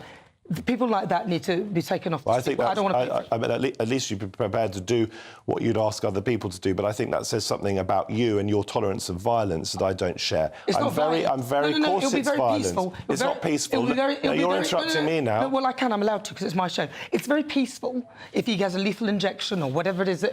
But it won't. But it's about. I'm sorry. It's about eradicating danger. Let's just be clear about what the death penalty is. OK, the death penalty is a cruel thing. Not only is it a human being taking someone else's life, it is also that person knowing that they are going to be killed. Oh dear. And it is also you are capable of feeling extreme pain, as we know from American executions. Now, a lot of people. Well, fine. So let's be clear. Right. Let's be clear where we are. You have a very different opinion to me. Some people, a lot of people, I suspect, watching, will agree with you that you're totally entitled to that. Of course. For my part, I don't believe that we should respond even to this sort of barbarism with cruelty of our own. And I think it makes us civilised that we don't. I think we are superior in that way to America, by the way, not just to Saudi Arabia and not just to Qatar, little as I'd like to live in those countries. Until it was somebody perhaps from your own family. No, I promise you. In the heat of the moment... Until it was somebody... Nana, I might feel it in the heat of the moment. By the way, if someone tried to attack me or my family, I would use whatever force it takes in the heat of the moment to prevent the crime, not after the crime, not as part of the judicial process. There's a difference. There's a key difference. And by the way, I do believe in war in certain circumstances. Not really. I do believe in self-defence, but I do not believe in cold-blooded murder, even for the most egregious, horrific and evil acts such as this country has had blemished on it in July of last year. You're a hypocrite. Because if it was a member of your family or anything like that, I think death wouldn't even be good enough. Sorry, you're putting words into my mouth. Let me finish. No. And by the way, I don't think we should put justice... No, you've just put words into my mouth. No, I I don't think we should put justice in the hands of the victims, whether that's me and my family, heaven forbid, or anyone else. We have a system, and it has to be dispassionate justice. All right, listen, and this man should serve his life behind bars, but we shouldn't kill him. I have no problem with the death penalty being applied. And I actually think, as I said, it is kinder to take these people off the planet. So you want to be kind to this man now? This is kinder. So you want to be kind to him? This is kinder. Sorry, you want to be kind to him? Let me finish. Be quiet, Matthew. Be quiet. This is kinder than allowing this person to live, because I don't suspect his life will be any good in prison at all. But the bottom line is, I don't want to pay for him. It's our responsibility. I don't want to pay for him. It's a confused argument. No, don't tell me. Listen, but it's confused. You're entitled to your opinion. There is no way, there's no confusion. Let me be very, very clear. Total confusion. Let me be very clear to you, Matthew. Do you want to be kind to him, or do you want to be cruel to him? Which? I've already said. Which is it? Oh, like I said, I don't care whether he is... I don't care about his feelings. In my view, it is actually kinder to take him off the planet than leave him on there. So you do care, then? No, I don't care, but I think... Kindness is about caring. I think it's kind... No, this man should be in prison, he should stay there, and we shouldn't kill him. I think we should kill him. But I understand lots of people disagree with me. No. Lots of people disagree with me, and as I said at the beginning of this is such an appalling case that people who are maybe lifelong opponents to the death penalty, like me, have said that this case is making them question that. It hasn't made me question that. I think we have to stand true to our principles. This man should be punished, but we shouldn't kill him. I think we should kill him, and I think it's the kindest option for him in particular, even though I don't care about his feelings, and I don't think it's a confused argument at all. I think it's the right argument, and I'm glad we're all talking about it, thank goodness, because the last time I spoke about it, I was literally ostracised and, oh, that's going to be so awful. And it's a kinder option, and I'm not trying to be kind to him at all, but I'm thinking about the family. This is why the argument is not confusing, because it's kinder for the family, and those are the people I care about. But what do you think? gbnews.com/you'll say. I'd love to hear your views. This is GB News. Next, it's time for the Great British Debate this hour, and I'm asking, should Reform UK and the Tories form a merger? Thank you very much to Matthew Stadlen. Loads more after the break. Join me, Camilla Tominey, for a frank and honest discussion with those in power that cuts through the spin and gets to the heart of the issues shaping our nation. You haven't confirmed that you want to stand as leader, but you haven't ruled it out either. This report basically says that he's not fit to stand trial. Is he indecisive? Incompetent? I deliver the dose of reality Westminster needs. That's the Camilla Tominey Show at 9:30 every Sunday on GB News. The People's Channel, Britain's news channel. GB News Breakfast, every day from 6 a.m.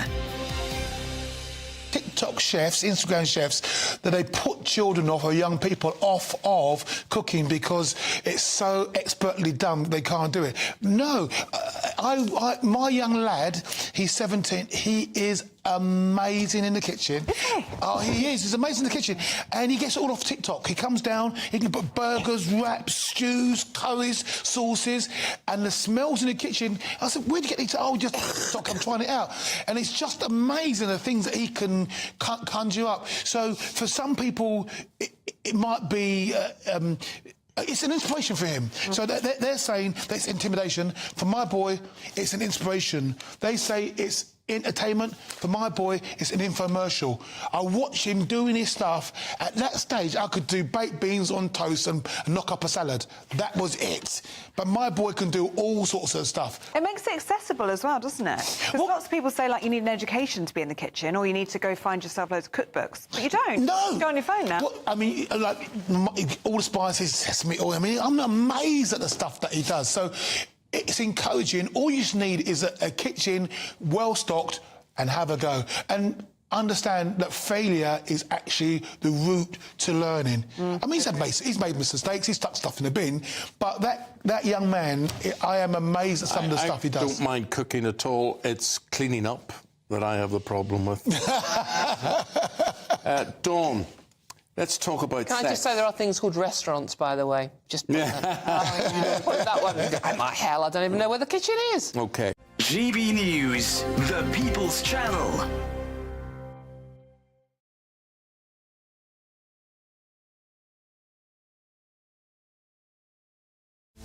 This is Britain's Newsroom, where your voice matters. It's just astonishing. With expert analysis and honest opinion, we don't just keep you informed. We bring you unique perspectives you won't see anywhere else. Can't argue with any of that. When the news happens, it happens here. On Britain's Newsroom, weekdays from 9:30 a.m. Only on GB News. I'm Stephen Dixon, and thanks for joining us on GB News, Britain's news channel.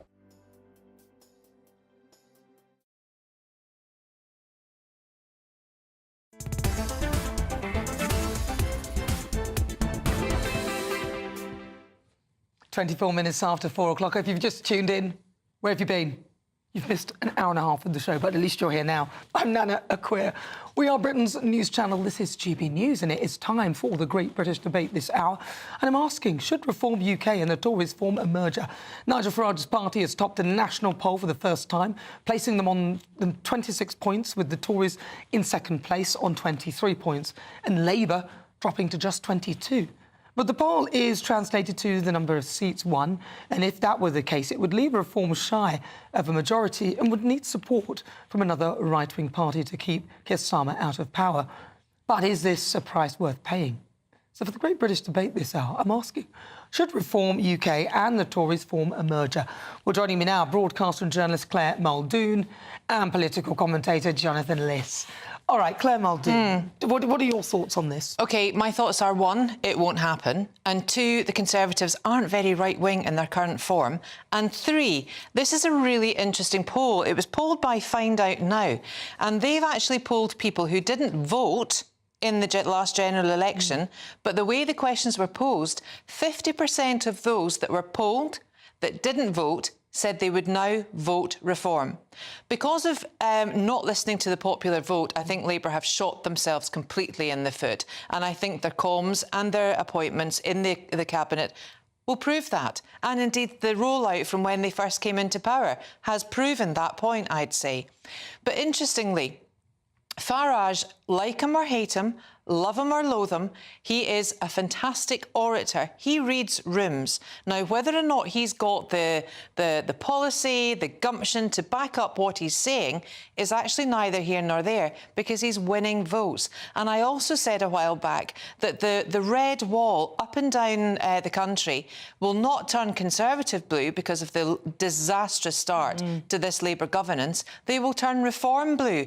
And if you can see the graph of the country as it is, the SNP have still got a stronghold on Scotland at the moment, but it's very much scattered. The Reform vote is scattered all over the country, which to me reads that people are really reading the room and they're liking what they're hearing.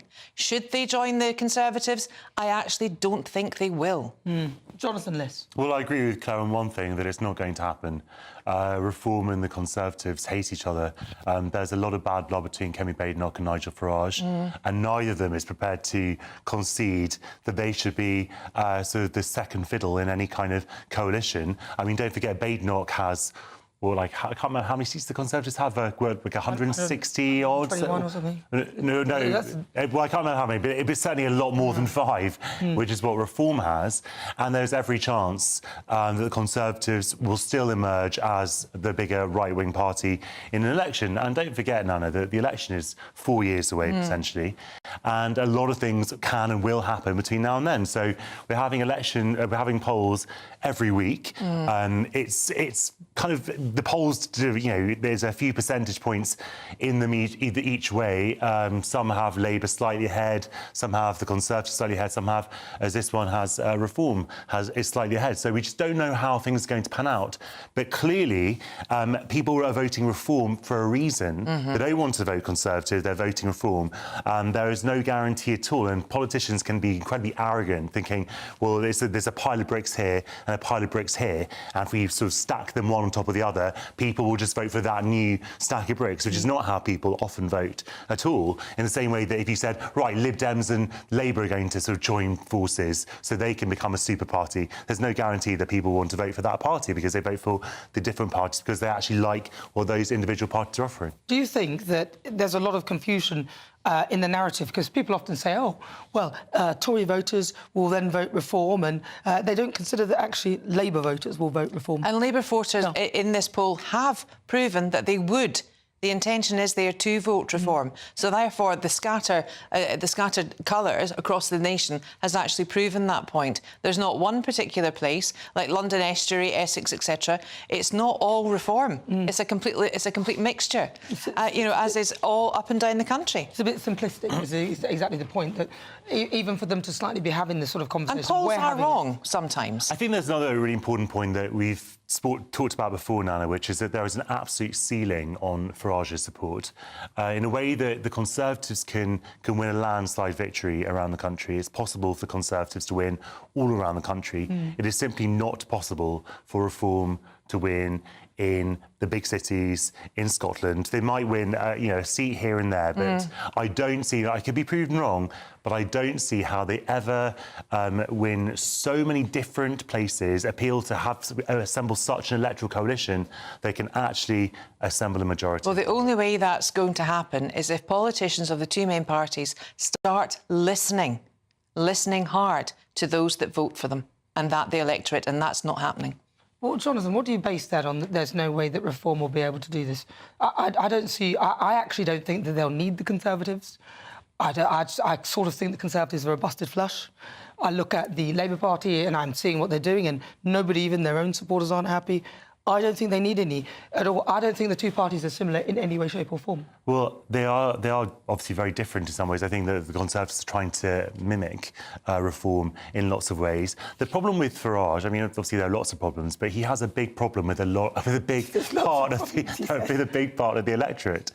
You know, people know who this guy is, and as Claire says, a lot of people love him, a lot of people loathe him, and those people are not changing their minds. The people who Where vote... are you getting that from?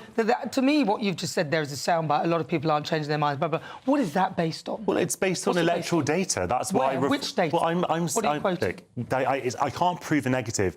I can't prove to you that Reform will never get 50%. What I can tell you is that Farage is a known quantity around the country. There are people in certain parts of the country who adore him, but there are, the people who, in the stockbroker belts of Surrey, for example, and the southwest, and so places where they vote sort of Lib Dems versus Tories, they are not voting for Nigel Farage. They're not thinking about voting for Nigel Farage. In sort of London suburbs, or so that's certainly in inner London, they are not thinking about voting for Farage either. I think he's an unknown quantity, and Reform are a very known quantity. He's been around for a very long time. He personally, but remember, it's Reform UK, so it's his party. He may be the head of it, but there are other people within it. So the party sat round a table and a couple of years ago, and they changed the name. So they are trying to mimic what the populist vote actually want and what the people want. I mean, not wanting to bring Monty Python into, the people movement. And it's very striking that this is actually... We're now seeing the change of this, and we're now seeing the fruits born of this change. I think Reform will be a force to be reckoned with. I don't think that Nigel Farage will be the next Prime Minister.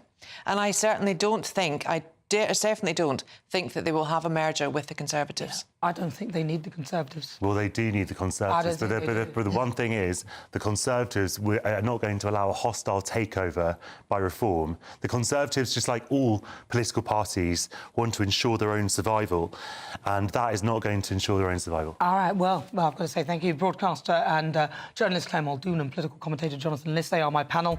But right now, if you've just tuned in, welcome on board. 33 minutes after 4 o'clock, it's fast approaching. I'm Nana Akua. We're live on TV, online and on digital radio. This is GB News. Coming up in the second great British debate of this hour, I'm asking, should Rachel Reeves reverse the family farm tax? But first, let's get your latest news headlines with Aaron Armstrong.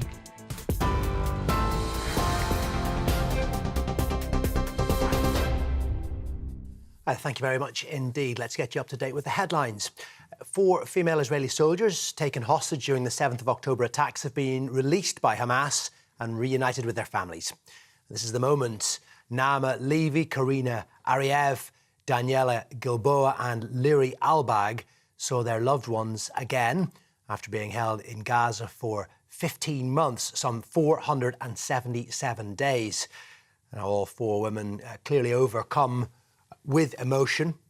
Earlier, they were seen surrounded by armed Hamas fighters on a podium in Gaza City before being guided to Red Cross vehicles and handed to the IDF at the border. It is the second release of hostages to take place since a ceasefire deal was agreed last Sunday. Now, in return, Israel has released around 200 Palestinian prisoners from jail, prompting scenes of jubilation in the West Bank.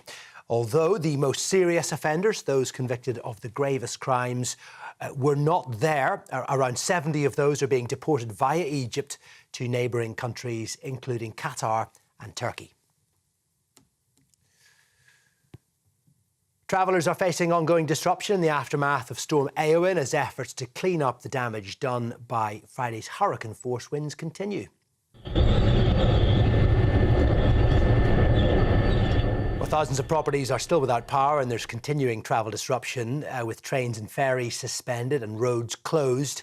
Weather warnings remain in place, particularly in Scotland. Winds of up to 100 miles an hour hit parts of the country yesterday. One person to die in the Republic of Ireland has been named as Casper Dudek. And also in the Republic of Ireland, more than 460,000 customers were still without power a little earlier this afternoon. On the roads and railways, well, Network Rail says most of its network is now up and running. Farmers from across the UK have been staging a National Day of Unity. They are warning that many are at breaking point and will not be able to afford increased bills. It is all in protest against the government's inheritance tax reforms. Farmers say they will decimate the sector. Protests taking place across the country as the farmers step up their campaign against those tax reforms. WH Smith is in talks to sell its entire high street business in Britain, more than 230 years after opening its first shop in London. In a statement, the firm says it's exploring potential options for this profitable and cash-generative part of the group, and that includes a possible sale. It comprises the high street arm, that is 500 stores and about 5,000 people across the country. And it's understood that WH Smith will confirm that plan to the London Stock Exchange on Monday. Those are the latest GB News headlines. For now, more from me in about half an hour. For the very latest GB News direct to your smartphone, sign up to News Alerts by scanning the QR code or go to gbnews.com/alerts.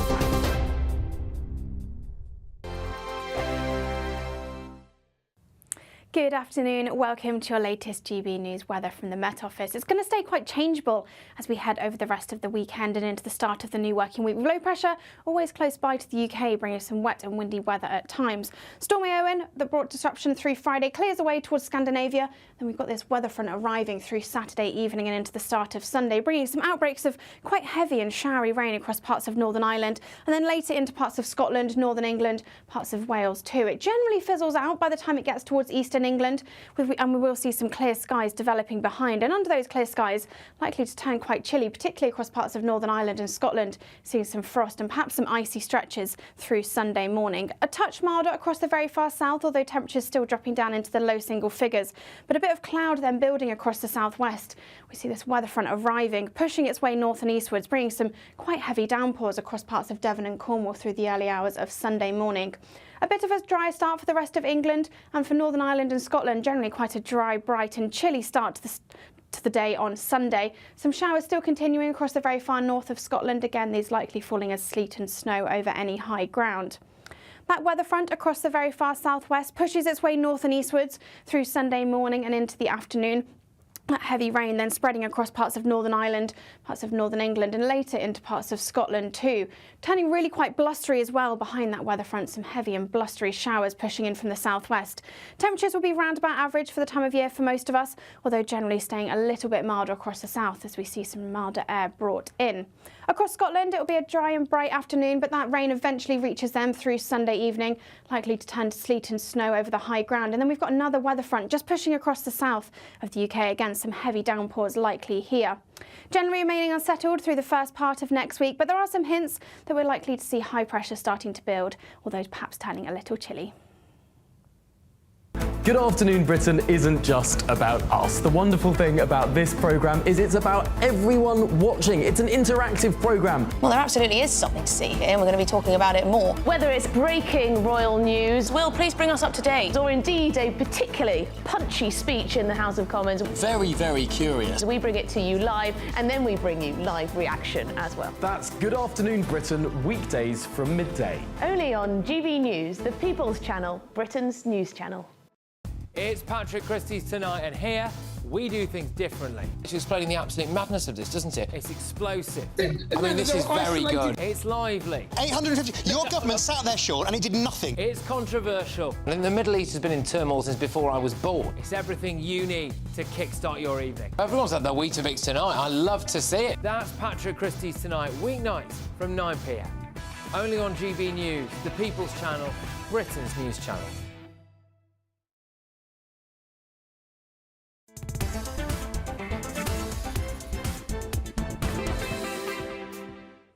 Good afternoon, 39 minutes after 4 o'clock. Welcome back. This is GB News. We are Britain's news channel.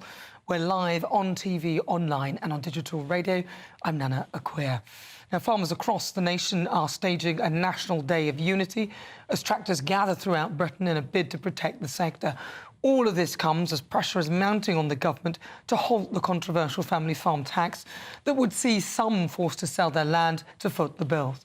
I'm joined now by the Vice President of the National Farmers Union, David Exwood. David, thank you very much for joining me. I know are you live at the protest now? Absolutely, we're on the final farm. It's been a day of unity, a day of protests right across the country, and this is the end now. I want to ask you, have the government spoken to you? Have you managed to get a conversation with Rachel Reeves or any of the decision makers about this? So the really frustrating thing about today is that, we've done protests in Westminster. We now want to show the strength of feeling right across the country, and that's what we've seen. And today I've seen farmers, I've seen vets, I've seen machinery dealers, MPs, councillors, everybody has been out there demonstrating their feeling about this, and we've seen a huge show of support from the public. Everybody gets it. They all get it, except the Treasury. And we haven't. They haven't got around the table. They haven't admitted they've got it wrong and that they need to make changes, and they have to. And we want them to get around the table and work this out. I haven't even had a conversation with you guys about this. Because before, when they were talking about you, when they were trying to get in power, they were saying they wouldn't do this. Yeah, so our President, Tom Bradshaw, met the Prime Minister last year and then nothing since. And that's what's so frustrating. And surely now they can see the strength of feeling. They know they're going to have to act. They've just got to find a way to do it. Is there any level of this inheritance tax that will be palpable to farmers? Yeah, look, there is compromise on this. The very minimum is that they have to give people time to adjust. That's the real problem that's facing the industry right now. People who, through age or illness, have no time to adjust and are in impossible positions. And then they've got to find a way to target it better. So this isn't hitting the top end, it's hitting the bottom end, the smallest farmers hardest. That needs to change. Let's get the tax doing what they say they want it to do and give people time to get used to this, because it is a massive change that the industry can't adjust to quick enough. So it's not the case that you wouldn't be open to some sort of inheritance tax. It's more the swiftness of the move, which means that people can't prepare. But when you say that, that just kind of sounds like just prepare to evade it in a way, legally, but setting up things in place so you never have to pay it. This isn't about evasion. If you are 90, you haven't got time to gift your farm. You haven't got time to sort out the issues you have. There are people who are terminally ill who thought they had their tax planning done, have less than a year to live, and now find themselves in an impossible position. That is what I mean by time to adjust. That's the sort of thing that the Treasury, and it is the Treasury, have got to get their head round. Because I suppose if there's more time, then other farmers can set it up so that they'll never kind of have to pay it. There's a way of doing that, surely. So ultimately that tax won't really be paid. It seems like a very silly idea from our Chancellor. What should she do? What should they do? Look, they just need to talk. I think that's as simple as that. There are things that can be done, but look, this will not be resolved. And the clear message from today is we're not going away. Everybody gets it. The public are on our side. They need to get around the table and work it out, because this will carry on, and we will carry on. We've done it. We've seen the strength of feeling across the country today. We'll move on to the next time we do this. All right, well, David, it's really good to talk to you. Thank you very much for talking to me. That is David Exwood. He is the Vice President of the National Farmers Union, and there are multiple protests around the country. A day of unity for farmers. Well, joining me now, broadcaster and journalist Claire Muldoon, also political commentator Jonathan Liss. Jonathan Liss, what do you think about this, the farmers? Should the government reverse this ridiculous idea? Well, I mean, I don't think it's ridiculous. I think it's legitimate that the government would want to clear a tax loophole which existed in the system previously, which is that people could avoid inheritance tax by buying up large tracts of agricultural land and then using that as an exemption from inheritance tax, which doesn't mean that there are not some people who have been adversely affected. That does happen when the government increases taxes generally, but it just brings agricultural land more in line with other kinds of property when it comes to inheritance tax. Now, do I think that the government could increase the length of time that people have, as that farmer was saying? Yes, that's a potential idea. Is the figure about right? I would be open to arguments that say maybe the figure could be a little bit high, the threshold could be a little bit higher. But in general, I think that it's legitimate for the government to close a tax loophole, and they are doing that. Yeah, but if you close a tax loophole and then you trap people who shouldn't really be trapped in the loophole, then you've got to amend the legislation, surely. Claire Muldoon. Yeah, absolutely. It's an unfair and an unjust tax. The percentage of those that do purchase for any form of agricultural land for tax evasion or tax avoidance is actually very small in comparison to the tenant farmers and the generation of farmers up and down the country that have owned the land for generations. And I think to propose this tax in all its forms is, as I said, unfair and unjust, and I'll explain why.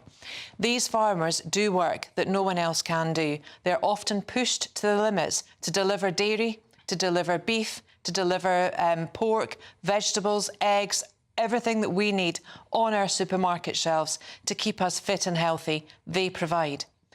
It's become apparent that those that will die within this will not have had, as David Exwood clearly said, they will not have put the plans in place to enable proper planning in order for it to go seamlessly. And my other concern, a very grave concern, is who will buy the land when the land is put up for sale to pay the inheritance tax burden. I've got grave concerns over this. You need to look to Bill Gates, who's the biggest farmer in the US, actually. And I think to sell farmland, to own farmland, to put solar panelling up, this rush to net zero rubbish, and to put anything else on this farm, without being farmers, I think is abhorrent, and I think we should revolt, and I think the government should do a complete and utter U-turn. Well, I'm here. I think a lot of people would agree with that. I can't really see the value of this one. 550 million, apparently, if people die, but then if they don't, then you're not going to make much. I'm not buying into this idea. Rachel Reeves needs to have a rethink. Yeah. But if you are in search of winter sun, you want to escape this country, then here is the forecast of some of the top European holiday destinations. Can't wait to get in that sea. Lovely and warm. Just like the feeling of having great travel insurance. All Clear Travel Insurance sponsors GB News travel destinations forecast. More showers to come across Cyprus this weekend, although it does look drier by Monday. There's more wet weather to come across parts of Spain and Portugal too. There are those showers clearing by Monday. Plenty of fine and sunny weather over the central Mediterranean. Good-looking day on Sunday across Sicily and Sardinia. Some sunshine for the Balearics, but more rain heading into southern Spain and Portugal. Plenty of sunshine in the Canaries this weekend, and things are warming up into the mid-20s on Monday in Tenerife. All Clear Travel Insurance sponsors GB News Travel Destinations forecast.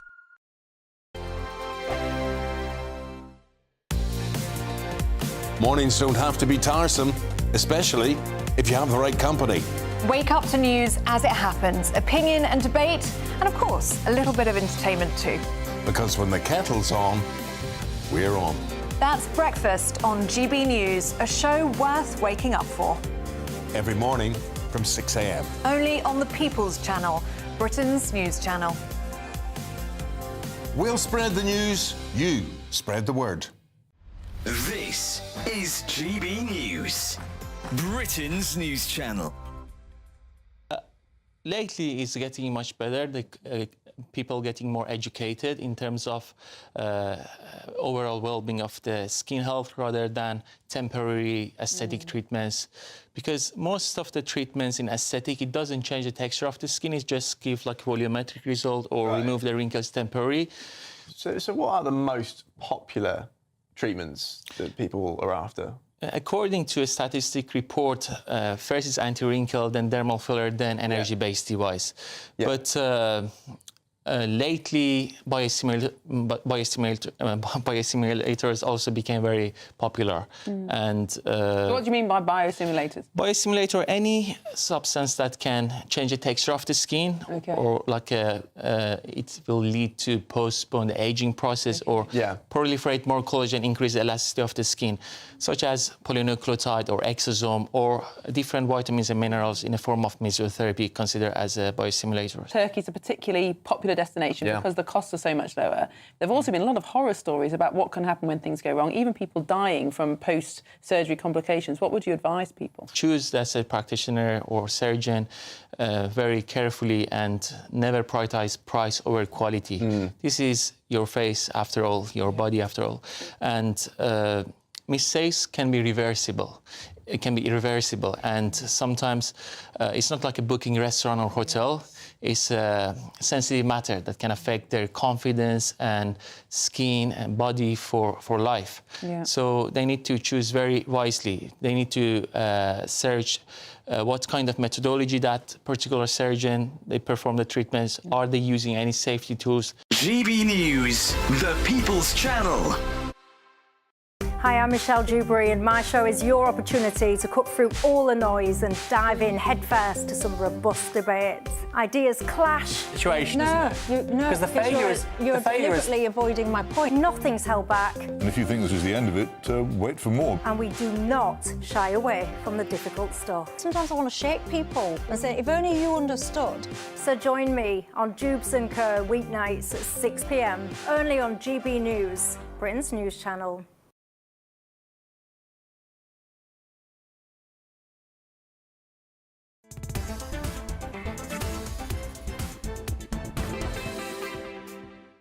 Good afternoon, welcome to GB News. We're live on TV, online, and on digital radio. I'm Nana Akua, welcome.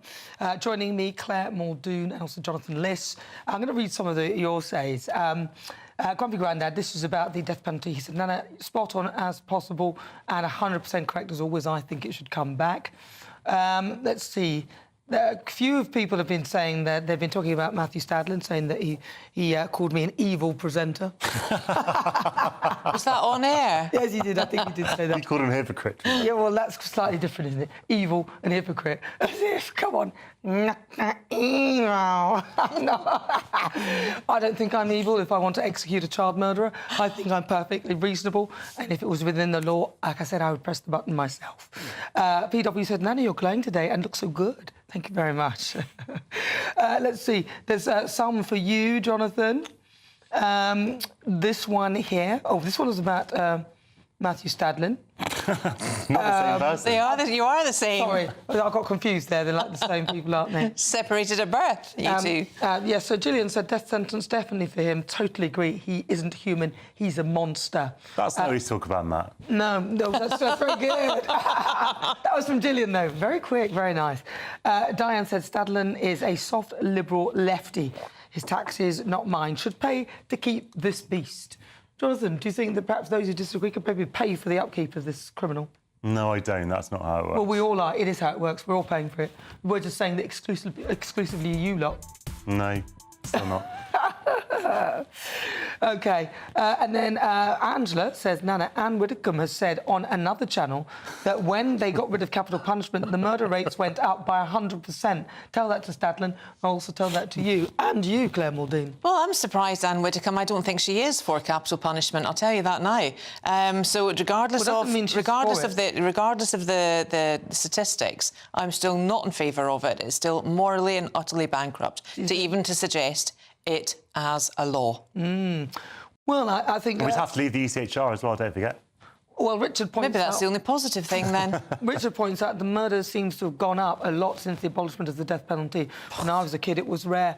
Well, that's the thing. That's because they didn't have the same level of reporting then. Come on, that's not right. It is. Homicide figures in London have actually stayed roughly constant in the last 10 years. Where are you getting those figures from, Jonathan? You're just making that up. Statista. Well, we'll bring it up on the next bit because you're still here for another hour. The Statista can prove it. Right, well, stay with us. This is GB News. We're live on TV, online, and on digital radio. They make stuff up. Coming up, we'll be speaking to a Category A prisoner on whether he thinks we should bring back the death penalty. But first, let's get an update with your weather.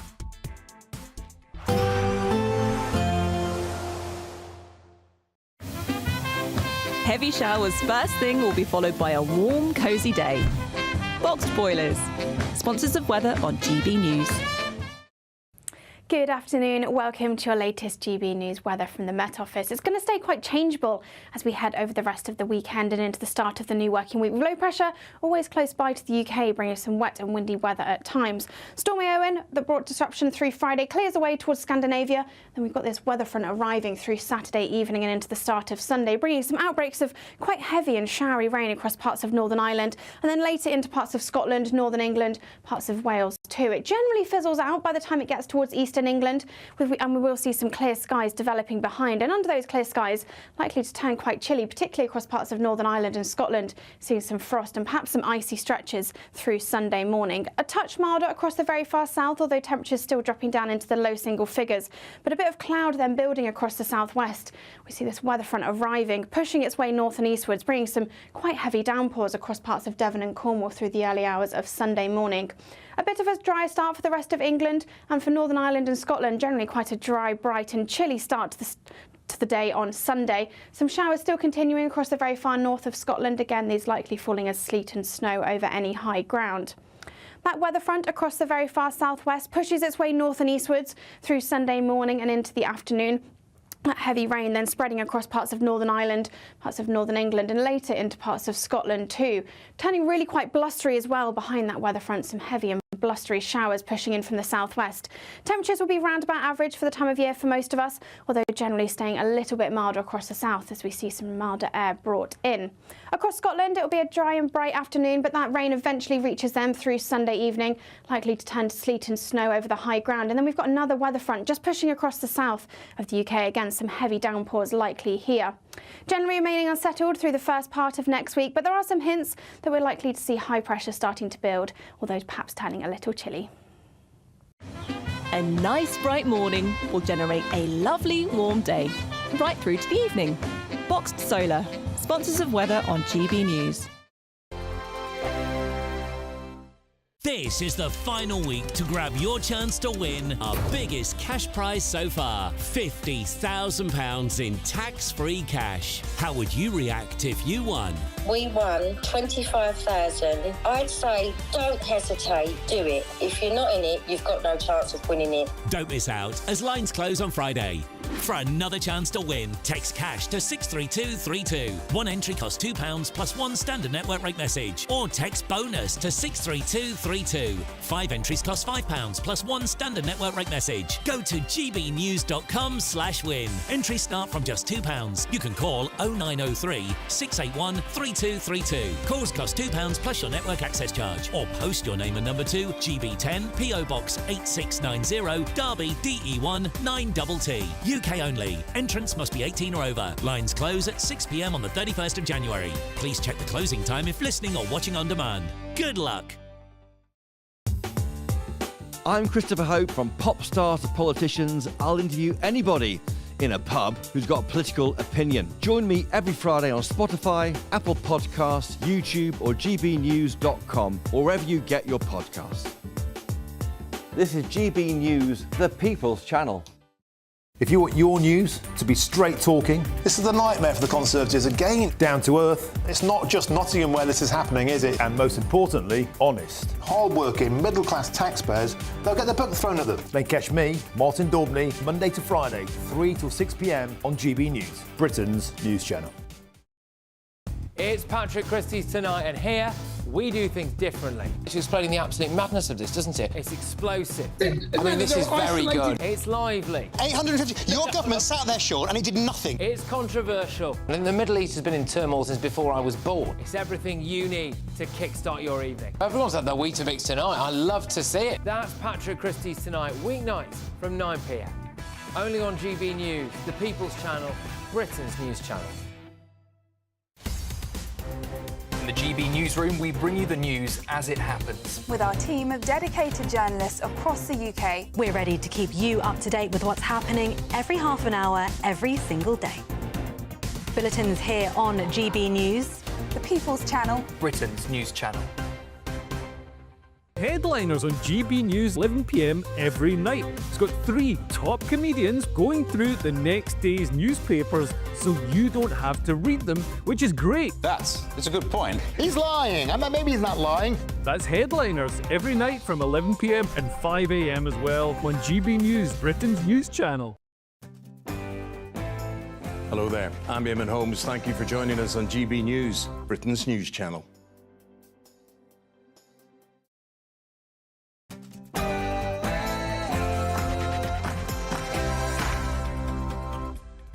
Hello, good afternoon and welcome to GB News. We're live on TV, online and on digital radio. I'm Nana Akua, and for the next few hours, me and my panel will be taking on some of the big topics hitting the headlines right now.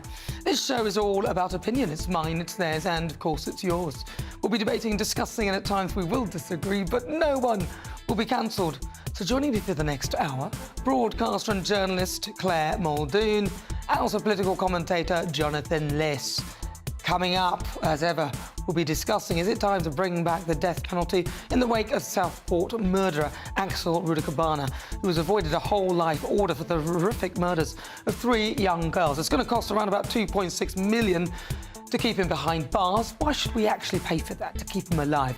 I'll be speaking with a former Category A prisoner, Stephen Gillen, for his thoughts. Then, for the Great British Debate this hour, I'm asking, is it time to bring back the death penalty? Reform UK's MPs have ramped up calls for the debate around its reintroduction, with others pointing towards the cost of keeping this man behind bars. So what do you think? gbnews.com/your say for your thoughts, and gbnews.com for your vote. Then, in difficult conversations, I'll be joined by musician and former fiancée of Vanessa Feltz, who has a new girlfriend also called Vanessa. They will both join me in the studio. But before we get started, let's get your latest news with Aaron Armstrong.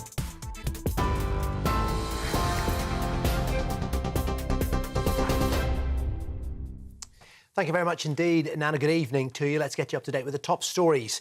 This breaking news into us. A 14-year-old boy has been charged with the murder of the Birmingham schoolboy Leo Ross, who was stabbed in a country park on Tuesday. The youth, who cannot be named because of his age, was arrested around 4 hours after the 12-year-old suffered fatal injuries on a riverside path in the Hall Green area of the city. Leo's family have released a statement this afternoon describing him as an amazing, kind and loving boy who was loved so much by everyone. 4 female Israeli soldiers held by the terror group Hamas have been reunited with their families. They were taken to hospital in Tel Aviv after being released from Gaza City, where they finally met with their families after 15 months in captivity. Karina Ariev, Daniela Gilboa, Naama Levy, all aged 20, and the 19-year-old Liri Albag had been serving with the Israeli Defense Forces when they were captured on October the 7th. Surrounded by armed Hamas fighters earlier, the women waved and smiled as they were led onto a podium before being guided to Red Cross vehicles and handed over to the IDF at the border. Well, as part of the ceasefire agreement, Israel has now released some 200 Palestinian prisoners. These pictures from the West Bank earlier, with the prisoners in their grey prison uniforms. This is the second exchange since a ceasefire came into place last Sunday. Now, travellers across the country are continuing to face disruption in the aftermath of Storm Eowyn as efforts to clean up the damage done by Friday's hurricane-force winds continue.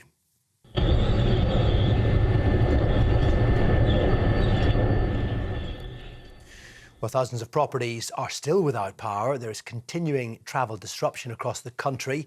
Trains and ferries are still suspended. Some roads are closed, and those weather warnings remain in place, particularly in Scotland. Yesterday, winds of 100 miles an hour hit parts of the country. One person in the Republic of Ireland died. He's been named as Casper Dudek. And in Ireland, some 460,000 customers were still without power earlier this afternoon, although on the travel front, Network Rail have said today that most of its network is back up and running. Farmers from across the UK are staging a national day of unity in a bid to protect the sector. It comes as pressures mounting on the government to halt the controversial inheritance family farm tax that could see some forced to sell their land to foot the bill. Well, the National Farmers Union have warned that many farmers are at breaking point and will not be able to carry on because of the increased bills. Farmers are on their knees. They can't pass their farms to their children. They're already struggling to make ends meet. We have more suicides for farmers and for individual workers than pretty much any profession. They struggle with poverty. They struggle with years of all of the impact of the climate change sort of measures that have been put in place. They are just struggling to make ends meet. And now this new Labour government has come in to destroy their way of life, to destroy the British countryside. Who is going to protect our beautiful countryside and our way of life without the farmer? WH Smith is in talks to sell its entire high street business in Britain. As it released a statement a little earlier saying it's exploring options for this profitable and cash-generative part of the group, including a possible sale of the first of these stores, opened more than 230 years ago, 1792, operating as a news vendor. It's grown into a company with 500 stores and some 5,000 employees on the high street. They could be at risk. WH Smith will reportedly confirm the plan to the stock exchange on Monday. And Buckingham Palace has released a photograph of the King ahead of Burns Night later. The photograph, which has been posted on the royal family's X account, shows His Majesty at Balmoral Castle dressed in the traditional tartan kilt. The caption, "Wishing those celebrating a very happy Burns Night," is included. And we wish you a very happy Burns Night and very happy celebrations. That's the latest from the GB News room. We will have more for you in about half an hour's time. For the very latest GB News direct to your smartphone, sign up to News Alerts by scanning the QR code or go to gbnews.com/alerts.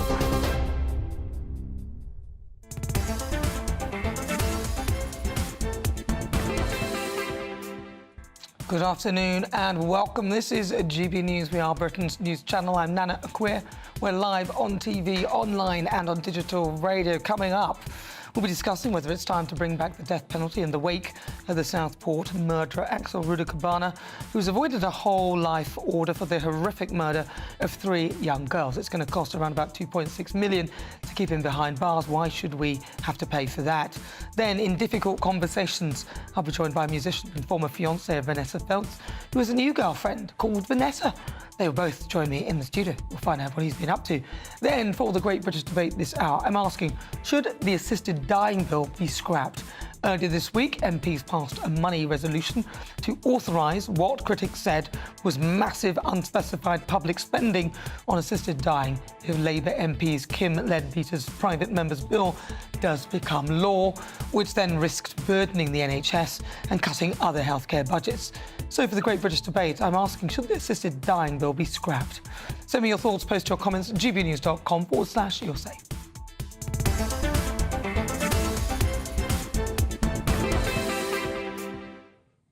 So, of course, we continue with the shocking story of the Southport murderer Axel Rudakabana, who this week was sentenced to a 52-year jail sentence for the murders of 3 girls at a dance class in Southport and the attempted murder of 10 other people in July. The judge, during the sentencing, said that it was highly unlikely that he will ever be released. However, the individual was spared whole life order because he was under 18 at the time, but was 9 days short of his 18th birthday. And the Prime Minister has ruled out any changes to the law. Well, joining me now is an entrepreneur, Stephen Gillen, but he was a former Category A prisoner. Well, Stephen Gillen, thank you very much for joining me. Listen, let's cut to the chase. Do you think that it is time to bring back the death penalty? I mean, people are telling me that I shouldn't, I'm being cruel, think of this, think of that. I'm thinking, I think the death penalty would work, but you've spent time in prison, you know what it's like in prison. Would something like the death penalty work? Hi, Nana. The first thing is the failings, on both sides of the judicial system here has to be highlighted. But let's cut to the chase. I think the death penalty would certainly work in extreme cases. I stop at saying it should just be rolled out as a death penalty, as it is in other countries, but certainly for horrendous murders of these three young girls, that should be implemented for someone like this. And even if it was put across for extreme cases, and the law has apparatus to be able to vet what kind of cases they should be. That would also act as a deterrent to safeguard our children, of course, in a case like this. Well, he's been sentenced to 52 years. It's unlikely he'll get out. But what will, in your view, his life be like in prison? Of course, he's a child murderer, and they're not treated well in prison at all, as I understand. He will have a living hell in there. He really will. If there was a living, breathing, waking hell, it would certainly be there for him, for this kind of character. All the money that has to be paid, all the staffing to keep someone like this under protection, because he will certainly be under protection. But of course, he's going to be vulnerable to attack all the time. And I have to say, having gone all the way through high security prisons and seeing every kind of case, character, all of these kind of things, your general prison population, I'm quite certain, would agree with me that someone like this should have the death penalty. What about the fact that he got a whole life order? He didn't get a whole life order because he was 9 days away from his 18th birthday when he committed these crimes. So that's why he's been given a set sentence of 52 years, but then he's not going to be incarcerated for the rest of his life. I mean, Nana, this is a typical case. That's why I highlighted the failings on both sides of the judiciary here. Because you're talking about this Stockport killer's parents even phoned the police themselves 4 times. He had a real litany, a migration of mental health problems, but he certainly come up in the radar for being a really high risk. There should have been interventions before this. Not when three young girls in the bloom of their life have been taken from us. It's just an atrocious murder. I do stop saying we should have the death penalty because I have seen people who are innocent, and people can fall through the cracks of that. There can be miscarriages of justice, but in extreme cases like this, if the death penalty was there, and it satisfied certain categories and requirements, then that would even still translate as, a deterrent for horrific crimes such as this. Do you think that? Because when I was speaking to Matthew Stadler earlier, he said it's not a deterrent because everywhere where it is, there are not less murders, but then you would never know what the murder rate would be if what didn't exist. So do you think that is because you just said it's a deterrent, and that's from you, having spent time in prison, you think that would definitely be a deterrent? Of course it would. I mean, anyone that says anything else, of course, is talking rubbish. Of course it's a deterrent. It's some kind of a deterrent in some way to intervene in people's thought process when they're planning, committing crimes, or in the middle of crimes. There's always this thing. Of course it's going to be a deterrent then. Yeah. All right, Stephen. Well, I mean, you said his life will be a living hell. I hope it is, sincerely. But like I said, I would have had him executed. That's just where I go with this. But Stephen Gillen, thank you very much for joining me. Really good to talk to you. Thank you. Right, well, if you just tuned in, where have you been? You've missed almost all of the show, but you're here for the last hour, which is good, because it's 12 minutes after 5 o'clock. I'm Nana Akua. I'm 9, I'm not 9. In my dreams. But listen, coming up tonight, stay with GB News, because at 9 o'clock, Ben Leo tonight will be joining us. Ben, what can we expect on your show? Afternoon, Nana. Feels a bit weird being here without you. Yeah. I missed you yesterday as well on Newsroom. Where were you? I was in Davos, actually. Oh, really? World Economic Forum. Oh, you were elitist. I was, and I was even on stage as well. You globalist, you. I am. Oh, well, I'll take it. No, I wasn't, actually. I was bossing people around and saying how ridiculous net zero is. Good. But, well, talking of net zero, tonight at 9 p.m, I'm saying it's time to make Britain great again. You know, we need to look to America as a beacon of hope on how to do things. And Donald Trump's got in there. He's achieved more in 5 days than Labour have in 6 months. Just yesterday or the day before, he sat down with Fox News and he said, I'm getting rid of the wind turbines. I'm getting rid of the solar panels. Thank God. You know, they're a scam. It's a green scam. I'm getting rid of it all. Whereas we have Ed Miliband running riot across Britain, giving contracts to Ecotricity, headed by Dale Vince, of course, the Labour donor. What a coincidence, eh?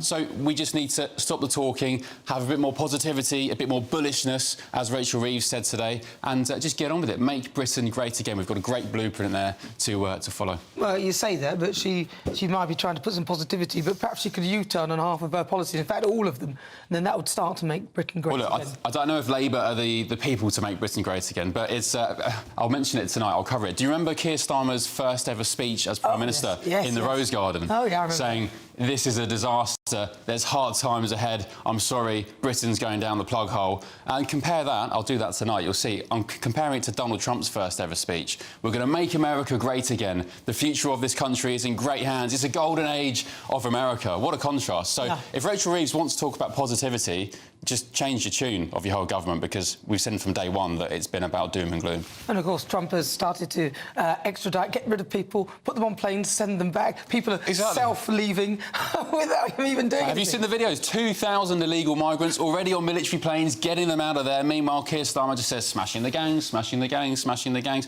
Stop talking, just do it. Oh, that sounds good. What else have you got? Anything exciting? So it's the soft launch of my new show tonight. So it's a new format, new panel, new way of doing things, different graphics as well, so it's, you know, completely different from, say, Patrick's. Every week I'm going out and about in a different town or city across England. Ben Leo Unleashed, and this week, I had a bit of fun in Crawley in West Sussex. Oh, that's going to be a blinder. Looking forward to that. That is Ben Leo tonight, 9 o'clock. Do not miss it. Right, coming up, difficult conversations. Singer, songwriter and former fiancé of Vanessa Feltz, Ben Afwedu, will join me in the studio next with his new girlfriend, also called Vanessa.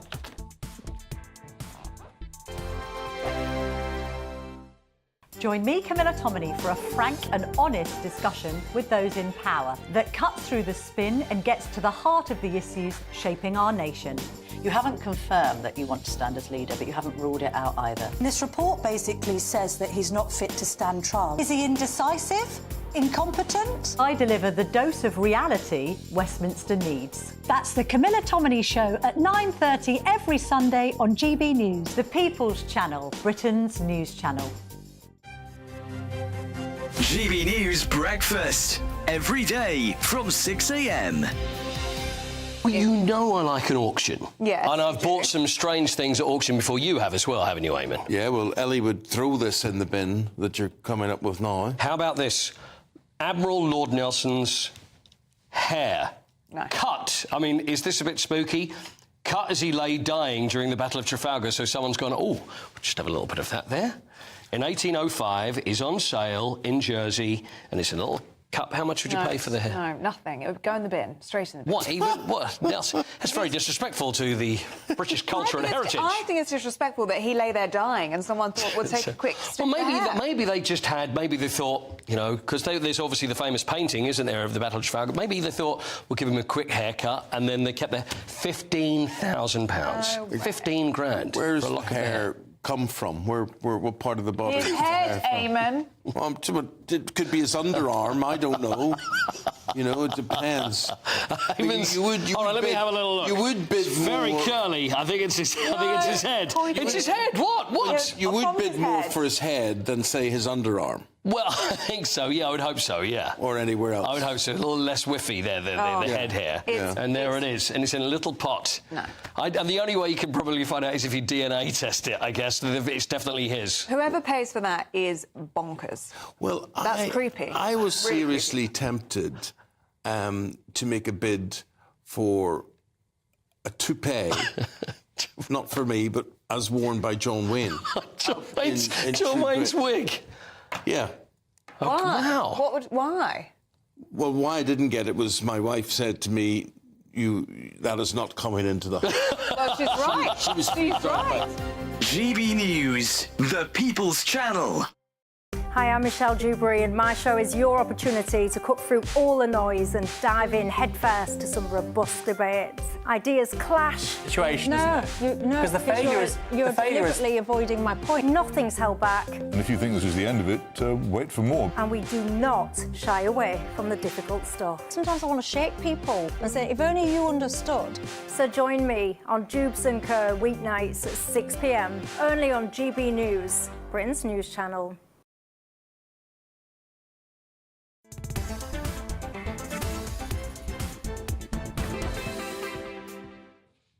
Good afternoon. If you just tuned in, welcome. Where have you been? I'm glad you're here. 19 minutes after 5 o'clock, I'm Nana Akua. We're live on TV, online and on digital radio. This is GB News. We are Britain's news channel as well. Don't forget to watch us on YouTube and stream the show live. But it's now time for this week's Difficult Conversations, which this week is with musician and former fiancé of TV personality Vanessa Phelps, Ben Afwedu. Now, he had success as a singer and was part of an electric dance group music duo, Fats and Small. Remember that song? You gotta turn around, hey! Well, I might actually get him to do a blast for us, which became an international hit in 1999. You only really need to do one hit and be really rich. You can just do it once, maybe you get a hit like that. And it was revealed that recently Ben has now found new love, which is wonderful, with another woman, but she's called Vanessa, who is an entrepreneur and an aesthetics expert. I'm pleased to say that both of them join me in the studio. Welcome to the both of you. Oh, thank you, Nana. Thank you. You sounded really good singing Turn Around, actually. Did I? Yeah. We should do a remix. Would you know Me why? and you. Because it's a man's tone and I have a very deep voice. So I can do Tina Turner, I can do any men's song. Ask me to sing soprano, forget it, it's not going to happen. You've got a great voice. Sounds great. Thank you. Yeah. So I hope you do. Yeah, but I'll take you up on that offer, by the way. I'll take him up on it. Say it, it's on TV. It's a contract. Right, that's it. So, Ben, talk to me. What have you been doing with yourself? Because obviously there was the split with from Vanessa. Yeah. That was obviously something that a lot of them... Many moons ago. You have moved on. Talk me through what you've been doing. Yeah, I've just been working, really. I've been singing, making records, acting. I've happened to work with Boy George. I've done a big show with Boy George, like, last year. This year, I've just come off the tour of Elf, the musical, where I was playing the store manager. So all those who came to Newport were pleased, and hopefully I did a good performance and stuff. So it's just working. That's what I do. I'm an actor and a singer and an entertainer. And in the meantime of working, I found love. You met Vanessa. So how did you guys meet, Vanessa? So we met at an awards ceremony last April. Yeah. I was hosting an awards ceremony in my hometown of Carlisle, and Ben was performing with his band, Boys on Block, with Shane and Abs. No Dane this time. Yeah. And we just became friends. We started working together. I invited him on my podcast. And then back end of last year, things just sort of developed. And here we are today. Friendship set on fire. Well, that's nice. That's lovely. And by coincidence, you happen to be called Vanessa. Yes. Yeah, which is God's sense of humour, which is great. Yeah. It's a coincidence, definitely, but I suppose it's easier for you to remember. Yeah. Well, what can I say? I got a thing for Vanessa. I do that all the time, though. The thing is, like, if I have a partner, I'll be, like, calling them, but I'll call them by one of my ex's names, and then somebody else's name, and then I think it's I just chuck out a name. I remember one time with my new love, can't tell you anymore. I called one of my ex's names. But, oh, God, he might be watching. Crikey, I've done it now. And my daughter went, Mummy, I hope you didn't hear that. But I got away with it until now. So, OK, so Vanessa, but you are actually doing something that was actually quite interesting. It's not just the story of you guys meeting, which is a lovely story. But so talk to me about you and what it is that you do. Yeah, so I have a background in medical aesthetics. I have my own clinic, and I also head up sales and marketing for an American laser company. And about 5 years ago now, we developed this campaign called Regifting Beauty. And Regifting Beauty is about giving back to those that are in less fortunate situations than the majority of us. And I was coming across people that were receiving gifts at Christmas. You know how many gifts we receive? Gift sets, items, bath bombs, all of these things that we don't necessarily use. For myself, they sit in the bathroom cupboard all year round. So I was thinking of a way how we can make that better, you know, put that to better purpose. And we developed this campaign 5 years ago called Regifting Beauty. And it's where people can donate unwanted toiletries, sanitary items, skincare, perfumes, and we work with different charities around the country, and they will re-gift them to survivors of domestic abuse. And for years now, it's only really been focused around women. There hasn't really been a male focus. So Ben and I were having conversations, and we were thinking, well, and I was getting comments throughout the years of doing it, saying, why are men excluded from this? Surely it should be applicable to men too. I mean, in the UK, over 700,000 men are suffering with domestic abuse on an annual basis. And a lot of that goes unreported. And there's over 2 million people in the UK that do suffer from some form of domestic abuse, be it physical or psychological, and it's an important topic that we should be discussing. So this campaign is about providing something that may seem trivial, but it restores some level of dignity. And I think that's so important when survivors are just trying to regain aspects of their life. Something so small that maybe sitting in your bathroom cupboard that you're not using could go to such better use. So this year we're launching the Regifting Beauty, the Turnaround Edition, about turning around moments in life and allowing people to have those turnaround moments, which also plays on Ben's, you know, song, Turnaround. Gotta turn it fits in nicely with that. Which I'll be on with you. For the remix, it's all fitting in nicely, isn't it? Yeah. So this is, so you're going to do the song with the beauty thing? Well, I don't think we're going to necessarily do the song, but turnaround is a word that's really significant or synonymous, with my life. And I think to turn around is to be going one way, and to turn around and go completely in the opposite direction. Everyone has a chance to turn around, and that's whether you change your mind. We all have turnaround moments in our life. We all have reasons why we did things, and you can trace it back to a turnaround moment. And turnaround is just a powerful word used in all these things, and this will help to empower people and, you know, and turn around people's lives. Just with something that may not be as important to me. I might have, you know, 14 pairs of socks, but there are people who don't have any socks. Yeah, exactly. You know, it's that kind of thing. So it's just that, you know, that kind of re-gifting thing. And I thought that with the male standing next to you doing it, males tend to get involved when they see other males. No one wants to get involved in if it's just females, even though they're hurting. They'll rather, if they see another bloke there, they'll kind of get involved and they'll feel okay about it. And so just by me being here, just my very presence, hopefully males will see this as something that is applicable to them. Yeah, well, she's definitely turned around your eyebrows, crikey. Well, they didn't say that, do you know what I mean? Great. They do. You've been talking, I've just been staring at them going, right, yeah, no, well, it's the love of a good woman. You know, no, she's been looking after me, so, yeah, no, she's great. Well, that's great, the regifting idea, because I've got all these allergies, linalool, limonene, it's literally in everything. Right. And so if people give me things for Christmas or whatever, I have to go, yeah, thank you so much, and I do a little thing with my Yucca app to see what's in it. I'm like, oh, I can't have that. And I literally don't know who to give it to or what to do with it, and I'm sure there are lots of people with things like that. Absolutely. I mean, over the years since we've been doing it, we've accumulated about £30,000 worth of product. Wow. So it's good quality product. And I can remember this one story of this survivor, and she was telling me that No. 5 Chanel was her favourite perfume. However, in her relationship, her partner banned her from wearing that specific perfume. And through the campaign, someone had donated that perfume, and she was then gifted it throughout the campaign. That's nice. So it was such a kind of heartfelt moment for her, and it restored that level of dignity that she should feel as a woman. So I'm pretty sure we all have things in our bathroom cupboard, whether it's multiple items or just 1 or 2 items, that you can donate, and they'll be put to much better purpose. And do they have to be completely unused? Yes. Yeah. So anything from makeup that's unused, skincare, bath products, sanitary items, aftershave, all of these things, but unopened, because the whole concept is to give that to someone as a gift. Yeah, it's nice, isn't it? And how much take-up have you had of it so far? Fantastic. Yeah. So with Ben's involvement this year, we've been able to make the campaign national. Oh, wonderful. So typically it was only in Carlisle, where I'm from, and Cumbria. However, with Ben's involvement, we've got collection points now in Manchester, Portsmouth and London as well. That's really good. And if anyone wants to get involved and have a box and have a donation, then we'd be more than obviously welcome for that. So that's what happens. So you've got a box here. Show the box. And this is what people will do. Yeah. Show the cover. Who am I looking at? It's the two of you. We can see you here. You're here. So the whole concept is to fill the box with unwanted items, and then we'll work with different charities and different refuge centres around the country, and they'll donate it to their service users. That's good. So how do people get hold of the box? Is it... You can visit www.vlaesthetics/regifting-beauty and fill in a form there, and a member of our team can get in touch with you. That's great. And for your aesthetics business, what do? You filler, lip fillers? Yeah, so we do like everything. So we do non-invasive skin treatments, non-invasive body treatments. We do private GP consultations, minor surgical procedures, everything about how we can biohack our bodies, which is so important.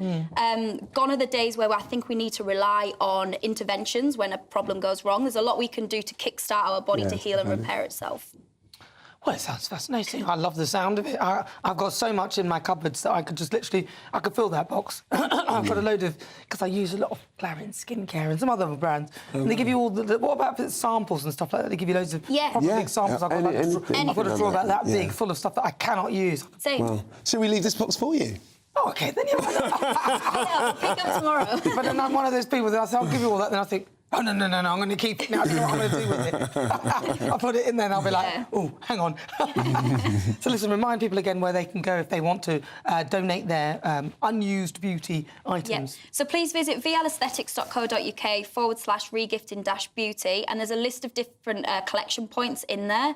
If there's anything, let's say if there's not a collection site near you, then you can send the items to us, or please just drop either one of us a message and we'll direct you in the right direction. Oh, that's wonderful. And of course, men, if men have products as well, same thing. Yeah. Exactly the same thing. Or just hit me up on social media. That's at good. Big Ben Afedu, and I'll sort it out for you. All right, Ben Afedu. And Vanessa, I didn't even give me... Vanessa Brown. Vanessa Brown, you never even said your Vanessa Afedu. What, Vanessa Brown? No, sorry, sir. Oh, really? Oh, a proposal on air. Oh, everyone heard that. Vanessa Brown, Ben Afedu. Thank you very much. Good luck with it all. Thank you, so Nana. much. Lovely to see you. Right, well, proposal on air. Cracky. Coming up to 31 minutes after 5 o'clock, this is GB News, Britain's news channel.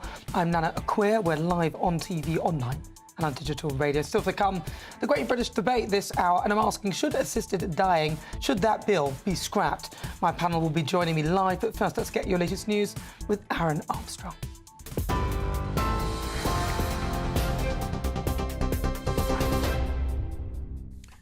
Thank you very much indeed, Nana. Our top stories. A 14-year-old has been charged with the murder of the Birmingham schoolboy Leo Ross, who was stabbed in a country park on Tuesday. The youth, who can't be named because of his age, was arrested around 4 hours after the 12-year-old Leo suffered fatal injuries on a riverside path in the Hall Green area. His family have released a statement describing Leo as an amazing, kind, loving boy who was loved so much by everyone. 4 female Israeli soldiers taken hostage during the 7th of October attacks have been released by Hamas and reunited with their families. Well, this is the moment Naama Levy, Karina Ariev, Daniela Gilboa and Liri Albag saw their loved ones again after being held in Gaza for 15 months. These pictures from hospital in Tel Aviv, all 4 overcome with emotion. Earlier, they were seen surrounded by armed Hamas fighters on a podium before being taken to the border by the Red Cross and handed to the IDF. It's the second release of hostages to take place since last Sunday. In return, Israel has released around 200 Palestinian prisoners from jail, prompting scenes of jubilation in the West Bank. Although serious offenders, those convicted of the gravest crimes, weren't there, around 70 of those are being deported via Egypt to neighbouring countries, including Qatar and Turkey. That is it for the moment. We'll be back with much more at the top of the next hour. Good afternoon. Welcome to your latest GB News weather from the Met Office. It's going to stay quite changeable as we head over the rest of the weekend and into the start of the new working week. With low pressure always close by to the UK, bringing some wet and windy weather at times. Stormy Owen, that brought disruption through Friday, clears away towards Scandinavia. Then we've got this weather front arriving through Saturday evening and into the start of Sunday, bringing some outbreaks of quite heavy and showery rain across parts of Northern Ireland and then later into parts of Scotland, Northern England, parts of Wales too. It generally fizzles out by the time it gets towards eastern England, and we will see some clear skies developing behind. And under those clear skies, likely to turn quite chilly, particularly across parts of Northern Ireland and Scotland, seeing some frost and perhaps some icy stretches through Sunday morning. A touch milder across the very far south, although temperatures still dropping down into the low single figures. But a bit of cloud then building across the southwest. We see this weather front arriving, pushing its way north and eastwards, bringing some quite heavy downpours across parts of Devon and Cornwall through the early hours of Sunday morning.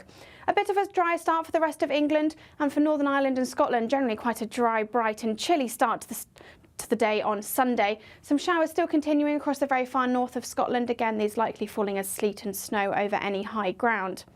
That weather front across the very far southwest pushes its way north and eastwards through Sunday morning and into the afternoon. That heavy rain then spreading across parts of Northern Ireland, parts of Northern England and later into parts of Scotland too. Turning really quite blustery as well behind that weather front, some heavy and blustery showers pushing in from the southwest. Temperatures will be round about average for the time of year for most of us, although generally staying a little bit milder across the south as we see some milder air brought in. Across Scotland, it will be a dry and bright afternoon, but that rain eventually reaches them through Sunday evening, likely to turn to sleet and snow over the high ground. And then we've got another weather front just pushing across the south of the UK. Again, some heavy downpours likely here. Generally remaining unsettled through the first part of next week, but there are some hints that we're likely to see high pressure starting to build, although perhaps turning a little chilly. We're proud to be GB News, the People's Channel. And as you know, we always love to hear your views. Now, there's a new way of getting in touch with us at gbnews.com/yoursay. By commenting, you can be part of a live conversation and join our GB News community. You can even talk to me, Bev Turner, or any of the members of the GB News family. In the GB Newsroom, we bring you the news as it happens. With our team of dedicated journalists across the UK. We're ready to keep you up to date with what's happening every half an hour, every single day. Bulletins here on GB News, the People's Channel, Britain's news channel. I'm Christopher Hope. From pop stars to politicians, I'll interview anybody in a pub who's got a political opinion. Join me every Friday on Spotify, Apple Podcasts, YouTube or gbnews.com, or wherever you get your podcasts. This is GB News, the People's Channel.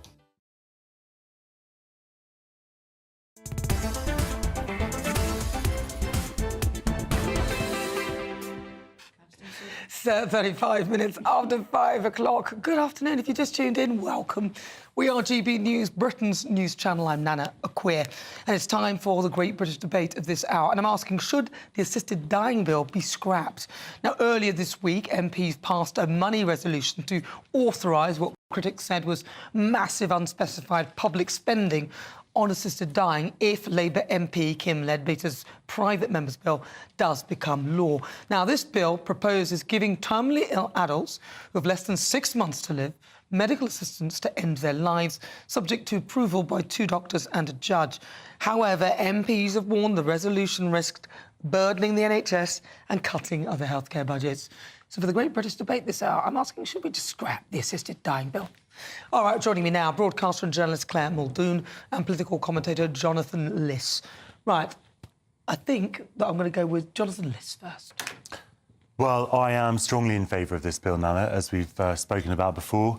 I don't think it's a bill that grants a free-for-all in any way for people to take their own lives. It is for people in the most dreadful, horrific suffering who are making a sound judgment and sound mind that they want to end their life, and to give them the autonomy to do that.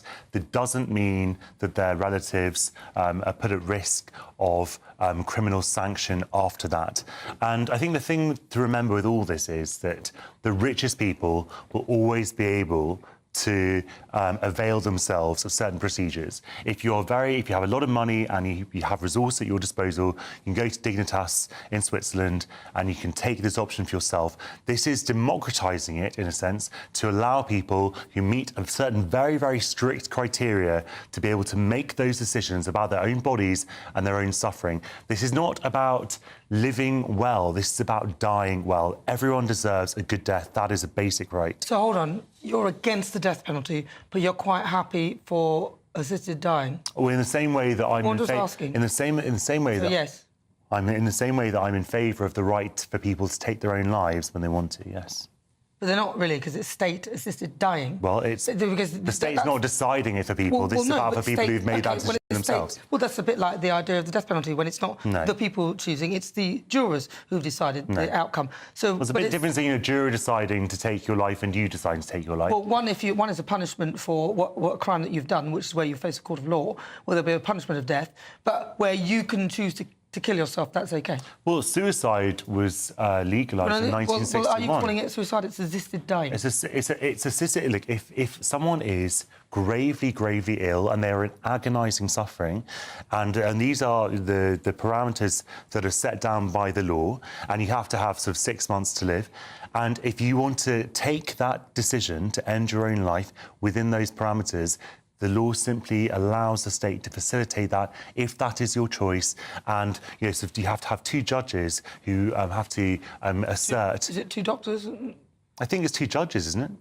It's two doctors. Two doctors. And one judge. And a judge. It's two doctors and a judge, and you know how difficult it is to get an appointment and also for the Crown Prosecution Service to even initiate anything. So even the practicality of it doesn't work for me. Claire Muldoon. Well, from a moral compass, again, harking back to the moral compass, I think it's absolutely abhorrent.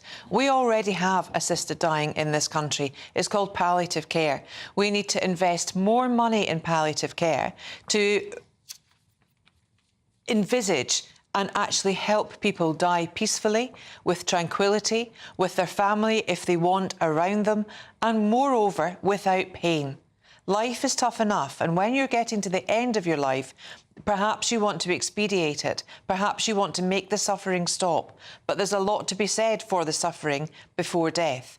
Also, I think it's really wrong. We have looked at countries like Canada, like the Netherlands, and they had strict guidelines beforehand, Jonathan, and now it's almost a free-for-all. Mental illness is included in that. Food addiction and lack of eating, anorexia, is a valid reason to end your life. This is a very slippery slope. I do not want this country to be any part of it at all. And you look to the state just now, Starmer. I mean, Starmer has stopped the winter fuel allowance. He's assisted dying. He is assisted dying. Well, I mean, look, their own figures did say that 4,000 or so people would die, but that's not quite how they... I mean, they're not really the same. That was maybe a flippant comment on my part, but also to take your part about 6 months diagnosis, right, which is in the legislation put forward by Kim Ledbetter. Often these diagnoses can be wrong.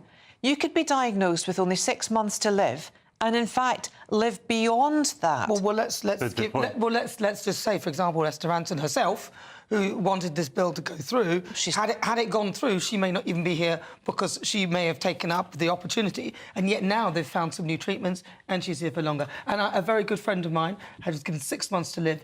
15, maybe 16, 17 years later, she's still here. And they've actually found some sort of cure for it. So she has other issues now, but she's much older. She's had 17 years or so of life. This is about people who are in agonising suffering. No, she was. They shouldn't be in agonising suffering. Well, the drugs are there, Jonathan. And anyway, this woman was in agonising suffering. I'm not saying that we can't also improve palliative care. We absolutely can. We have to. But I'm saying that there are certain situations where people are being forced to live in agonising suffering against their will. I think that is a cruel and unusual punishment. And I simply think that the state should allow people who want to... Well, it is for some people. Those, and you can't... They're not being punished by state. They're not being punished by anything other than the fact they have very poor health. I completely understand your perspective. perspective, and I completely understand why people have a whole range of objections to this issue.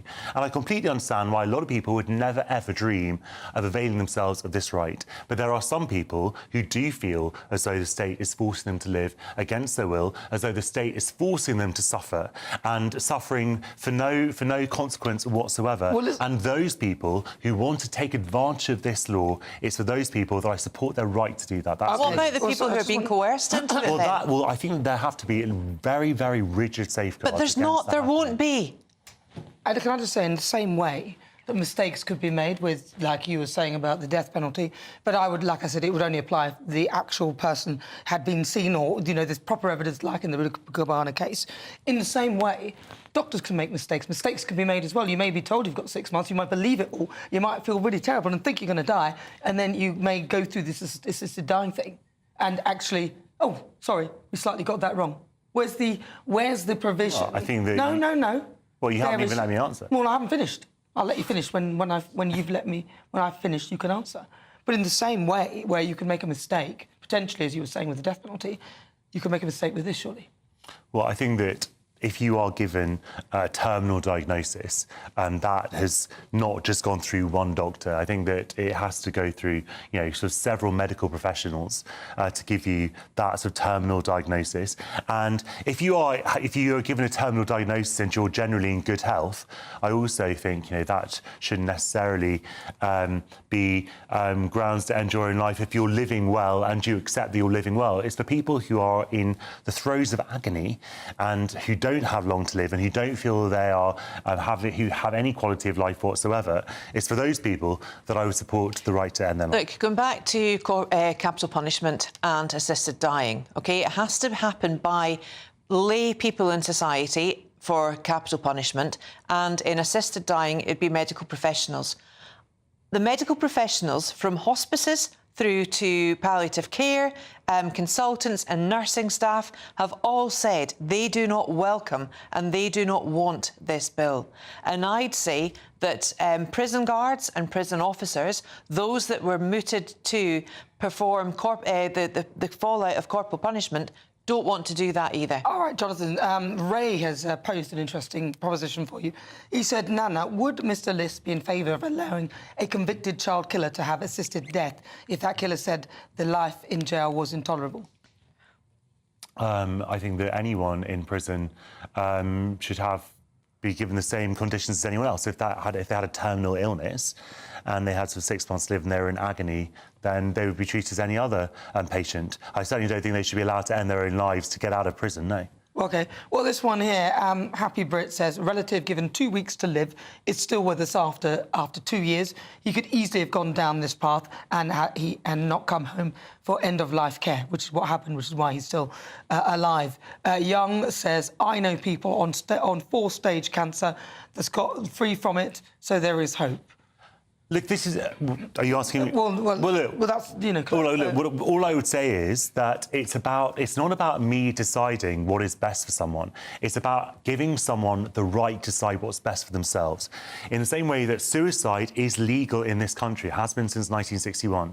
It doesn't mean that I approve of anyone taking their own life. It means that I don't want to criminalise someone for doing it. If someone decides that this is the right thing for them based on the information they have, based on the suffering that they are going through. Now, if it turns out, if they decide to sort of give it another go and see maybe in 2 years things have improved, that's fantastic. What I'm saying is they have the right to take that path if they want to. It's not for me to say they shouldn't have that right. It's a very slippery path. It's not about rights, it's about protection. And I'm sorry, coercion is very difficult to prove, and the law must protect the most vulnerable in society. And I don't know anyone that is more vulnerable than given a terminal diagnosis without long to live. All right, thank you very much for that, Jonathan Liss, as well Claire Muldoon. But now, if you're in search of some winter sun, here is a forecast for some of the top European holidays. Dinner under the stars tonight? That reminds me of our travel insurance. You mean all clear skies? All Clear Travel Insurance sponsors GB News Travel Destinations forecast. More showers to come across Cyprus this weekend, although it does look drier by Monday. There's more wet weather to come across parts of Spain and Portugal too. There are those showers clearing by Monday. Plenty of fine and sunny weather over the central Mediterranean. Good-looking day on Sunday across Sicily and Sardinia. Some sunshine for the Balearics, but more rain heading into southern Spain and Portugal. Plenty of sunshine in the Canaries this weekend, and things are warming up into the mid-20s on Monday in Tenerife. All Clear Travel Insurance sponsors GB News Travel Destinations Forecast.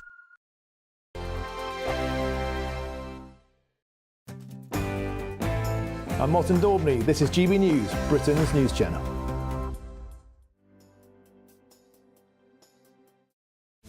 This is Britain's Newsroom, where your voice matters. It's just astonishing. With expert analysis and honest opinion, we don't just keep you informed. We bring you unique perspectives you won't see anywhere else. Can't argue with any of that. When the news happens, it happens here. On Britain's Newsroom, weekdays from 9:30 a.m. Only on GB News. This is GB News, Britain's news channel.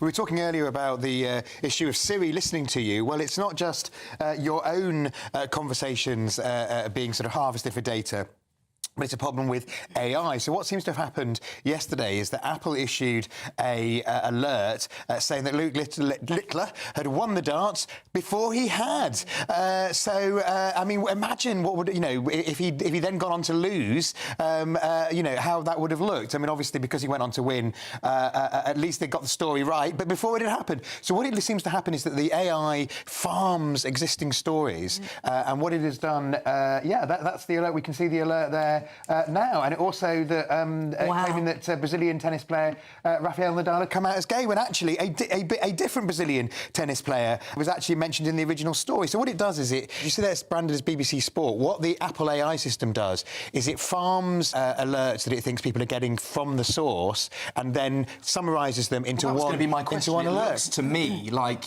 you would assume, OK, the BBC are reporting this. Absolutely. So the BBC News might be saying something else. So it could happen to any news organisation. This has highlighted a massive issue. I mean, having editorial judgment and quality control, because if this is going on, it's just contributing to the flow of misinformation. Yes. And we know that this is a problem on social media, people reporting false things. But if it seems to come from trusted news sources, that is a massive issue in credibility. I mean, if you had something like Reuters, who's a big news provider, doing this, you could hold people accountable, you could make changes, but when it's the AI doing it, I mean, what do? You're going to have to reprogram it in some way. And if you just lost control, if you're a news source, you've lost control of what goes out, because it basically farms it, puts your logo on it, and sends it out, even when it's nonsense. GB News, the People's Channel. In the GB Newsroom, we bring you the news as it happens. With our team of dedicated journalists across the UK. We're ready to keep you up to date with what's happening every half an hour, every single day. Bulletins here on GB News, the People's Channel, Britain's news channel. I'm Emily Carver. This is GB News, Britain's news channel.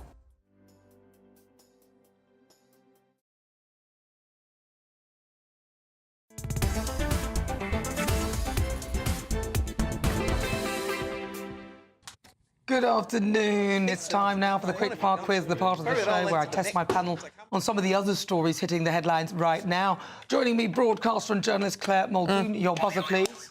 And political commentator Jonathan Liss. Your buzzer, please. All right. Please play along at home. Let's do this. Question 1. This is an open question. Obviously, don't buzz until I've finished talking. Otherwise, you'll be excluded from the round. Right. So question 1, open question. What did Donald Trump... Oh, my, I was waiting for you to finish the question. What did Donald Trump rename the Gulf of Mexico to? Gulf of America. But wait, no, buzzers now, quick. I buzzed. Gulf of America. I said not buzz. You killed that. You killed that buzzer. I don't think I did kill it. Don't flip the table. The glass might go up and hit you in the face, which I don't think anyone would mind. I mean, it'd be quite funny, but... I did buzz first. But your mum would be upset because she's watching and she's had a few words to say about the assisted dying bill. We'll get time for that at the end. Right, so 1-0, Jonathan Liss. It's the Gulf of America. Stewart's inquiry. Fuck it up. Interior Department said that on Friday he'd officially changed the name to the Gulf, from the Gulf of Mexico to the Gulf of America. The UK says it has no plans to recognise the new name. Why not? Question 2, multiple choice. Who is the oldest of Donald Trump's children? Is it A... I've got to finish the whole question. A, Ivanka, B, Eric, or C, Donald Trump? Again, you've posed lots of... Right, I'm going to go to Claire for that. Don't break the table. B, Eric. No, it's C, Donald. It's Donald. Let's see if you're right. It's actually Donald Trump Jr. He's 47. Eric's the youngest. Eric's the youngest. No, Barron's the youngest. But it was Eric's actually the youngest of Ivana's children. It was actually Donald Trump Jr., but OK, well done. We'll take that 2-0. Question 3, closest answer wins. How many jobs... I hope so. No, market giant Infosys announced it was cutting this week? Claire Moulton. 3,000. Jonathan Liss. 2,500. I can't take... 2,500. OK, so the answer is 3,000. Claire's spot on the money. 2-1.